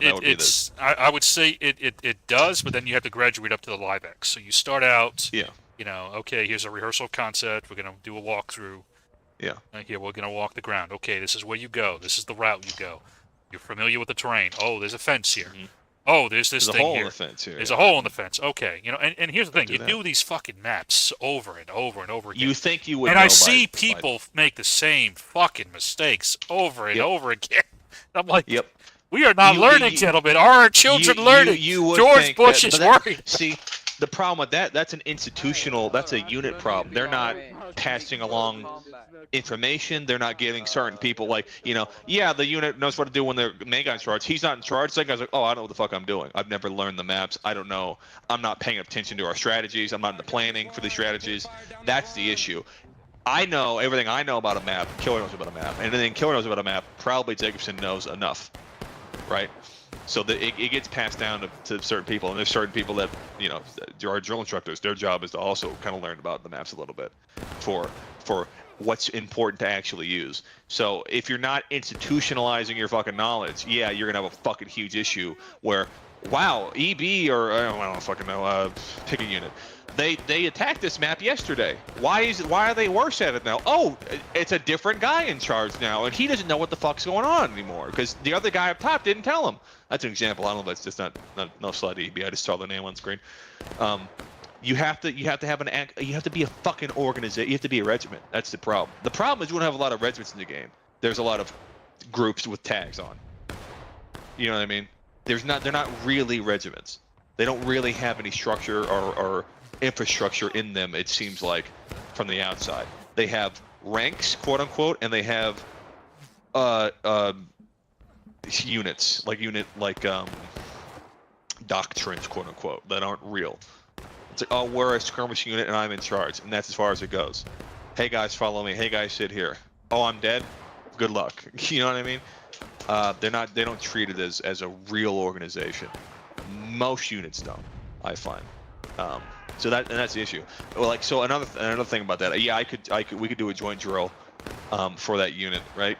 But if the main guy is not there, or maybe it's only second command who's there, is that going to get passed along to everybody else? We might have to do a drill for every different fucking commander in every fucking unit. Well, there's like 12 for them. You could also do this. It doesn't have to be that deliberate. You know, you could do this. You know, as you're drawing out the strat sketch, everybody hop in the server. We're gonna walk this ground real quick. You know, in 5 minutes, we're gonna walk this ground. Okay. You know, we've done that for like, hey, which unit has buck and ball? On this one time, I don't know. I'll find out. Hey, what's the map order here? I don't know. I'll go find out. That has that. So that's a good point. We have done that with like a guy hopping the server goes, oh, the map order's over here. Yeah. Yeah, we always look to see what units are where. Well, yeah. It's not only the units is the first piece of it, but then this is the route we're gonna take here. Okay, this is when we say I want you to defend this position. This is kind of what we're talking about. Or hey, when I want you to attack, this is the area we think they're gonna be in. Or, hey, now, the biggest thing that you're going to run into with this hotel is, like what Hood was saying, was the difference of leadership and shit like that. You know, somebody can't make it, whatever. The other big thing that you're going to run into is egos.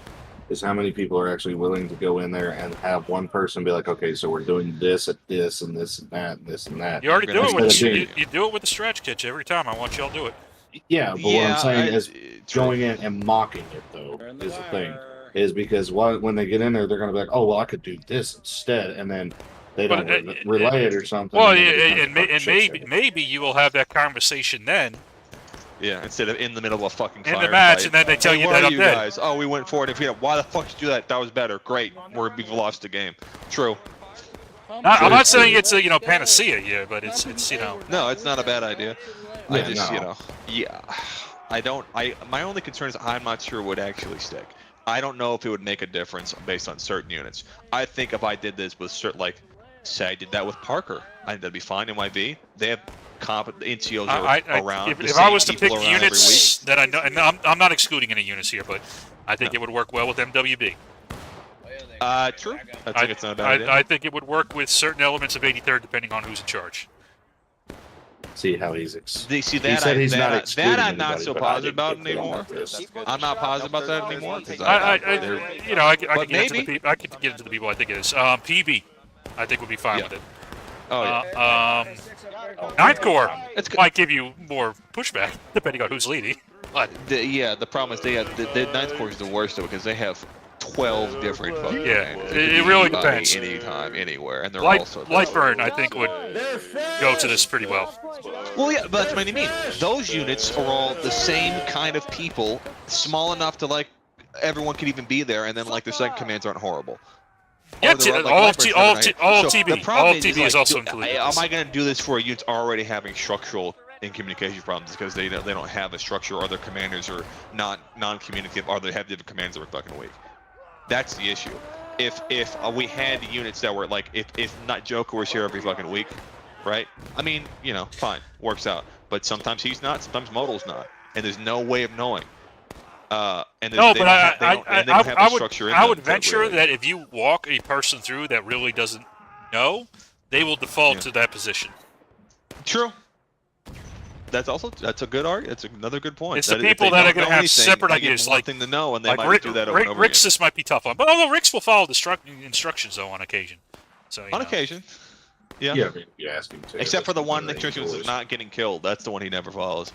He might go to a place when he has to, but hey, don't die. That doesn't. Well, if you're going to be like, okay, I need you to skirmish in this region here, and you could put him in a region where he's not going to get charged out, it might be more effective than him self-selecting a position. Yeah. Same thing with 20th. You're absolutely correct, but here we go again. I'm now fucking, it's like I'm now micromanaging every other unit and put my clan tags on now, and then I can make it more efficient because now I'm like, now I'm telling specific units where to actually be and how to defend a place, and that is not removed almost at all from me just being in charge and telling. I would argue you're not giving any further instructions than what you're doing on the stretch catch. True. I mean, it's not. You're not wrong, but you're not micromanaging on the stretch kits. Like, hey, here's your rough. There's no difference between the stretch kits and the ground. The stretch kits is a representation of the ground. Yeah, you could be more descriptive with being in game because you can tell them, be like, hey, hit this specific rock, this specific tree line. That's what this one actually is. Yeah. Well, but you're not wrong. You're not wrong. You're already giving like, hey, hang out over here. Yeah. So the ones that will not listen won't listen either way. There's nothing you can do about it. The ones that don't know but will follow instructions, if you give specific guidance there, they're going to follow that guidance, and then okay, off we go. And then maybe they'll start making connections of, okay, oh, wait a second. Here's a concealment path, there's some bushes I can go through to ambush. Well, whatever, you start teaching them. You start teaching them wider techniques in the application of this very specific and concrete task. You're not wrong, and it's not like we haven't done it before. Fuck's sake, done it a couple times the Guidem campaign. Yeah. Yeah, I will say though, and I hate to say it, but I'll tell you, a lot of to help a lot of these leadership guys, this is going to suck ass to do it, but I learned how to lead events by no laughing pups. My lieutenant, Decoys, the reason why he can maneuver in events just fine and not have a problem, he's a little hesitant sometimes because he's not exactly completely sure just yet because he hasn't done it a whole lot, is pups. Goofy, same way. Dancing is because he's led events on his own. Disco is because he's led events on his own. But that's the thing, though, is it's like, yeah, I may be the top guy that always runs around with the fucking, officer slot and everything like that, but hardly anymore. I'm hardly actually around the formation. I may do, like, the movements and tell them where to go, but that's about it. It's all the captains that do their own shit with their own. I mean, it's a great way to learn. But here's the thing, too, if you're looking at the rehearsals, you don't rehearsal the whole battle plan. No. You rehearse moves, probably. Whatever move you feel needs that extra bit. Yeah. If that is the opening move, if that's a specific attack, if it's a contingency of, hey, at this point we're all going to fall back. Okay, you're going to be at this battlefield position here. What's your route out? Yep. And you just rehearse that. It's not a rehearsal of the entire battle plan. It's whatever specific important key moment. Moments you want to try to fix in on. And then over time, they'll build a library. Okay. True. Yeah. So I would say, if you're going to do a scratch sketch for 20 minutes, say, everybody jumping in no more than 10 minutes as your timer. Yep. To rehearse that one specific thing. I had a really stupid fucking idea, but I think it might actually be a good fucking plan the next time one of us plays Roulette Lane. Yeah. So with the plan that y'all did, where they were supposed to just go straight at the straight line fence. The snake rail, top of the snake rail. Take the already out, sit there. Now you're stuck between both of us. So the idea that I had here, right? Is okay. This would take people being on their shit. So when y'all deployed to the left side of the Union, the CSA right. Yeah. Before y'all hit, okay, one group of the CSA, as they are hitting the straight line fence, instead of everybody collapsing to that one fucking spot, you send two big beefy units like, NYV and then another big 20-man line to go with them. Okay, so you got a chunky enough spot. Sit there and fight them with buck and ball. Just get up and over, hit the snake fence, don't fight them over the stone wall. The other unit, if they were fast enough, or if they were the starting unit, go left side of the barn and just beeline straight up the fucking hill behind. Because while they're trying to sit there and fight on the corner, that other unit could be moving while you come out and the other unit comes out behind the log cabin and hits that corner. 3 different points of attack, but the biggest issue that you're going to run into is a unit that hits the top of the hill has to be fat enough to be able to resist a fucking counter push up the snake fence to them. Yeah, I mean, my only problem with that is that the guys in the corner are definitely going to die. Probably very much in an asymmetric manner, and then that's fine. The top guys are probably get eaten after that because they're going to run the hill. Send all the flags with the unit that's going to the top. We did that. That was the plan. So you're talking about the plan was pretty much the same thing. Only we didn't have a unit attacking. I set my flag on the left with the guy supposed to go top of the hill, knowing that I probably would have died. Because as soon as they went top of the hill, my plan was to charge the fucking stone wall to keep them engaged while those guys form. So I'm like, oh shit. What do we do? There's a 45-man 42nd charging our front line, but also there's now 3 units behind us, and they're sitting on top of the hill, where artillery is aiming at us. And it kind of the idea was it stun blocks them for a second, because if I don't do anything, they're gonna go up there and run them down, right? And then I don't get anything. But they didn't do that. They went right to the corner, and then it was bad. If they had done the plan as initiated, as planned, and that's not even a independently fire. That's not even a unit cohesion thing. That was just that's a memory thing. That's a unit literacy. Like, do you know what the top of the snake rail means? Like, there's nothing. You can't walk someone out of making the wrong choice because they don't remember what the fucking plan was. You know what I mean? Almost like a rehearsal might be helpful. Well, that's what I mean, though. Like, I can walk up. Oh, guys. So when I mean top of the snake roll, I mean over here. And they go, okay. And then they just do it. I'm not sure they wouldn't just do it anyways. There was no reason why they went to that corner. No one said anything about the corner ever in the plans, right? You'd be surprised what people. I don't know how you could. You'd be surprised what people think. That. It's very easy, man, because they might look at the map and they might, okay, well, this is the general area I think it is. Well, if we're drawing it though, right? Like, hey, this unit, here, top of this place, out on the map, we go, oh, okay, there. They were off by a lot. Helped y'all is they just come down the straight line fence and hit the corner. If they would have veered off and went behind the damn barn, that would have drug us around. But they come straight down the straight line fence, and then they was a choo-choo train all the way from spawn. Yeah. Well, that didn't help it. They were moving. The units were moving slow. 83rd, I think, 9th Corps were coming out slow as shit for no reason. 19th and NYB got there first, and they were like 30 seconds behind. Which MWB hit as I think 19th got fucking melted. They came in all shitty. Yeah, it was bad all around. Yeah, it's bigger. That's big. But that's a unit discipline thing. That's a, hey, do you guys know what the fuck how to move as a unit in a reasonable pace? And the answer apparently is without a certain leadership. No, the answer is no. I will say that's something that I've always like been aggravated with Seti about is because he will just take off. It's just like, dude, half of us aren't even fucking ready yet. He's just like, Yeah, well, no, we're you gotta fucking, give we're us good, we're gone. Moving a unit that large is definitely an art. I'm only thankful enough that we have, as a 42nd, have not lost most of our mobility, considering our size now. We're still, most of the time, the most mobile unit in the fucking map. But that's a discipline and a training thing, more than it is a me thing. It's just I could say the thing, but if they're not reactive listening to me or like we have a barrier of like, hey, when the orders to move, you stop doing. There's no finishing your loads. There's none of that. That you'll get that's not, we're not fucking around. Stop doing what you're doing right now and do it, because you don't know what's happening. You just have to trust that whatever's happening that's asking you to break a reload or whatever the fuck is probably pretty important. No, we don't have time to think. That helps a lot, because you see how many units you see on the map. Hey guys, let's leave, and you see okay, and then 13 out of 15 out of 20 guys are like loading, and they're spending 10 seconds doing that as they're getting run down.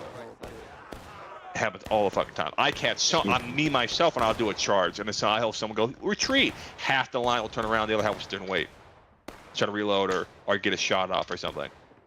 Yeah, and that's something that we do in drill is like we'll be sitting there doing like independent fire and shit like that, and we'll give a call, break loads about face charge from the rear, and the guys that don't get spun around fast enough, the officers execute them. Yeah, no, it's good. That's good. That's a good way We to do it. That, and then we also do we also practice shooting scoots where like we'll run out, line up, volley, and then all right, reload, break loads, shift right, and then this type of thing is why you're so effective and why we like each other so much, because we're both confident, effective units. And my NCOs have gotten to the point too where like whenever I call for a line, like during drill or something, the sergeant major he'll call, all right, reform the line to the left. The NCOs will immediately, as soon as the first sergeant gets in place, he'll start counting 5, 4, 3, 2, 1. And the guys that still haven't made it up to the line just yet because they were dilly down and around, they get shot. Yep. And I'll respawn. Well, what the fuck? Why'd you do that? Because you died. Why? Yeah, well, that was because you were not here in the line fast enough for us to be able to get our shots off. That's the reason why half of our line's fucking dead and you just got charged in the ass because you didn't move fast enough. Yeah. It pissed people off, but they started realizing in events, they're just like, holy shit, yeah, that makes fucking sense that we have to move that fast. Because I was just like, guys, y'all don't understand. Like, there's some of these units in here that we fucking play against. Unless you're moving just as fast as them, if not faster, they're going to catch you and just rip you apart. Yeah. No, I mean, it's a good doctrine to have. And that separates the boys from the men, so to speak, man. It's people, they scoff at the milsim LARP bullshit, but the more you treat it like an actual organization with an actual goal, the better things are going to go for you.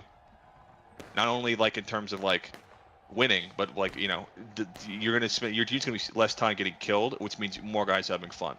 That's the point. We're not you don't do it because that's the way they fucking did it. We're military jokers, right, with our fake clan tags and shit and ranks. It's because, well, we're doing this because we can win, and winning is more fun, and being alive is more fun. And if you do it this way, you're going to be alive more often and doing more killing.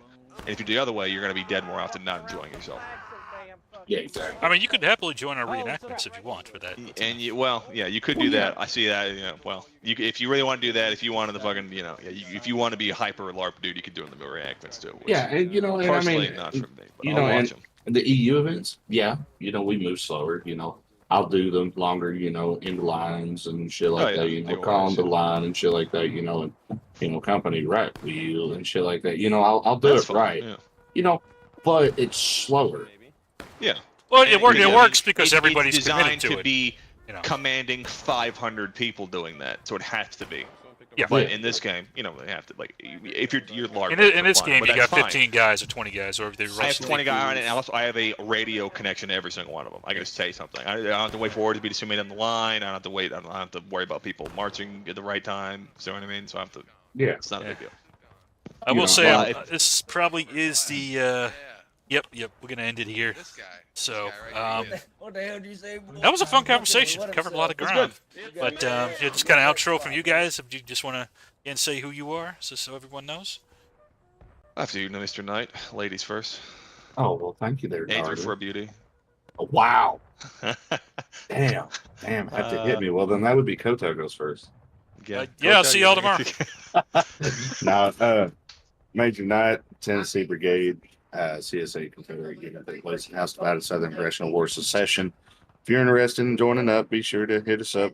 I'm pretty sure Kotal puts our Discord link in the description of the video. You'll join the 10th Tennessee Discord. So just hit us up anytime and come have some fun, y'all. Captain Hood, Fort St. Pennsylvania. HEC, TSA. Oldest shoot in the game. Hanging out with my good buddy Knight, soon to be 42nd, member number 800, his entire unit. Any day now. Yeah. Fuck you. Just be waiting for that. Thank you, Mr. Hood. And spoiler. yeah. So. Hit that like button, fucking smash that bell. Oh yeah. Don't forget to like, subscribe. Get to 1,000 at some point. You're getting there. Yeah, You're not far off. It's a long walk, Hey, but make sure that y'all follow Kotal on YouTube and all of his other hit his social Facebook. medias. Make sure that you like, subscribe, comment, and hit that notification bell for every time you I'd go rather you live, sign up every for my time we classes. upload. Actually get paid for that versus. Don't do that. Yeah, don't do that. It's boring. You get them for free here. Trust me. Just talk to them about. You want field tacticians? Just listen in on a HTC conversation. Correct. Oh, You'll get a yeah. free course at some point about the merits of communism by a complete happenstance. And always remember, ladies and gentlemen, how to win a match is big, fat, fucking volleys. Correct. They, as long as you're aimed well. As long as you're aimed well. As long as they're aimed well. Very true. I have seen some big fat volleys that hit nothing. But anyway, it is late. I will hope you guys enjoyed the stream, and I will see y'all later. I love you all. Goodbye. Good night.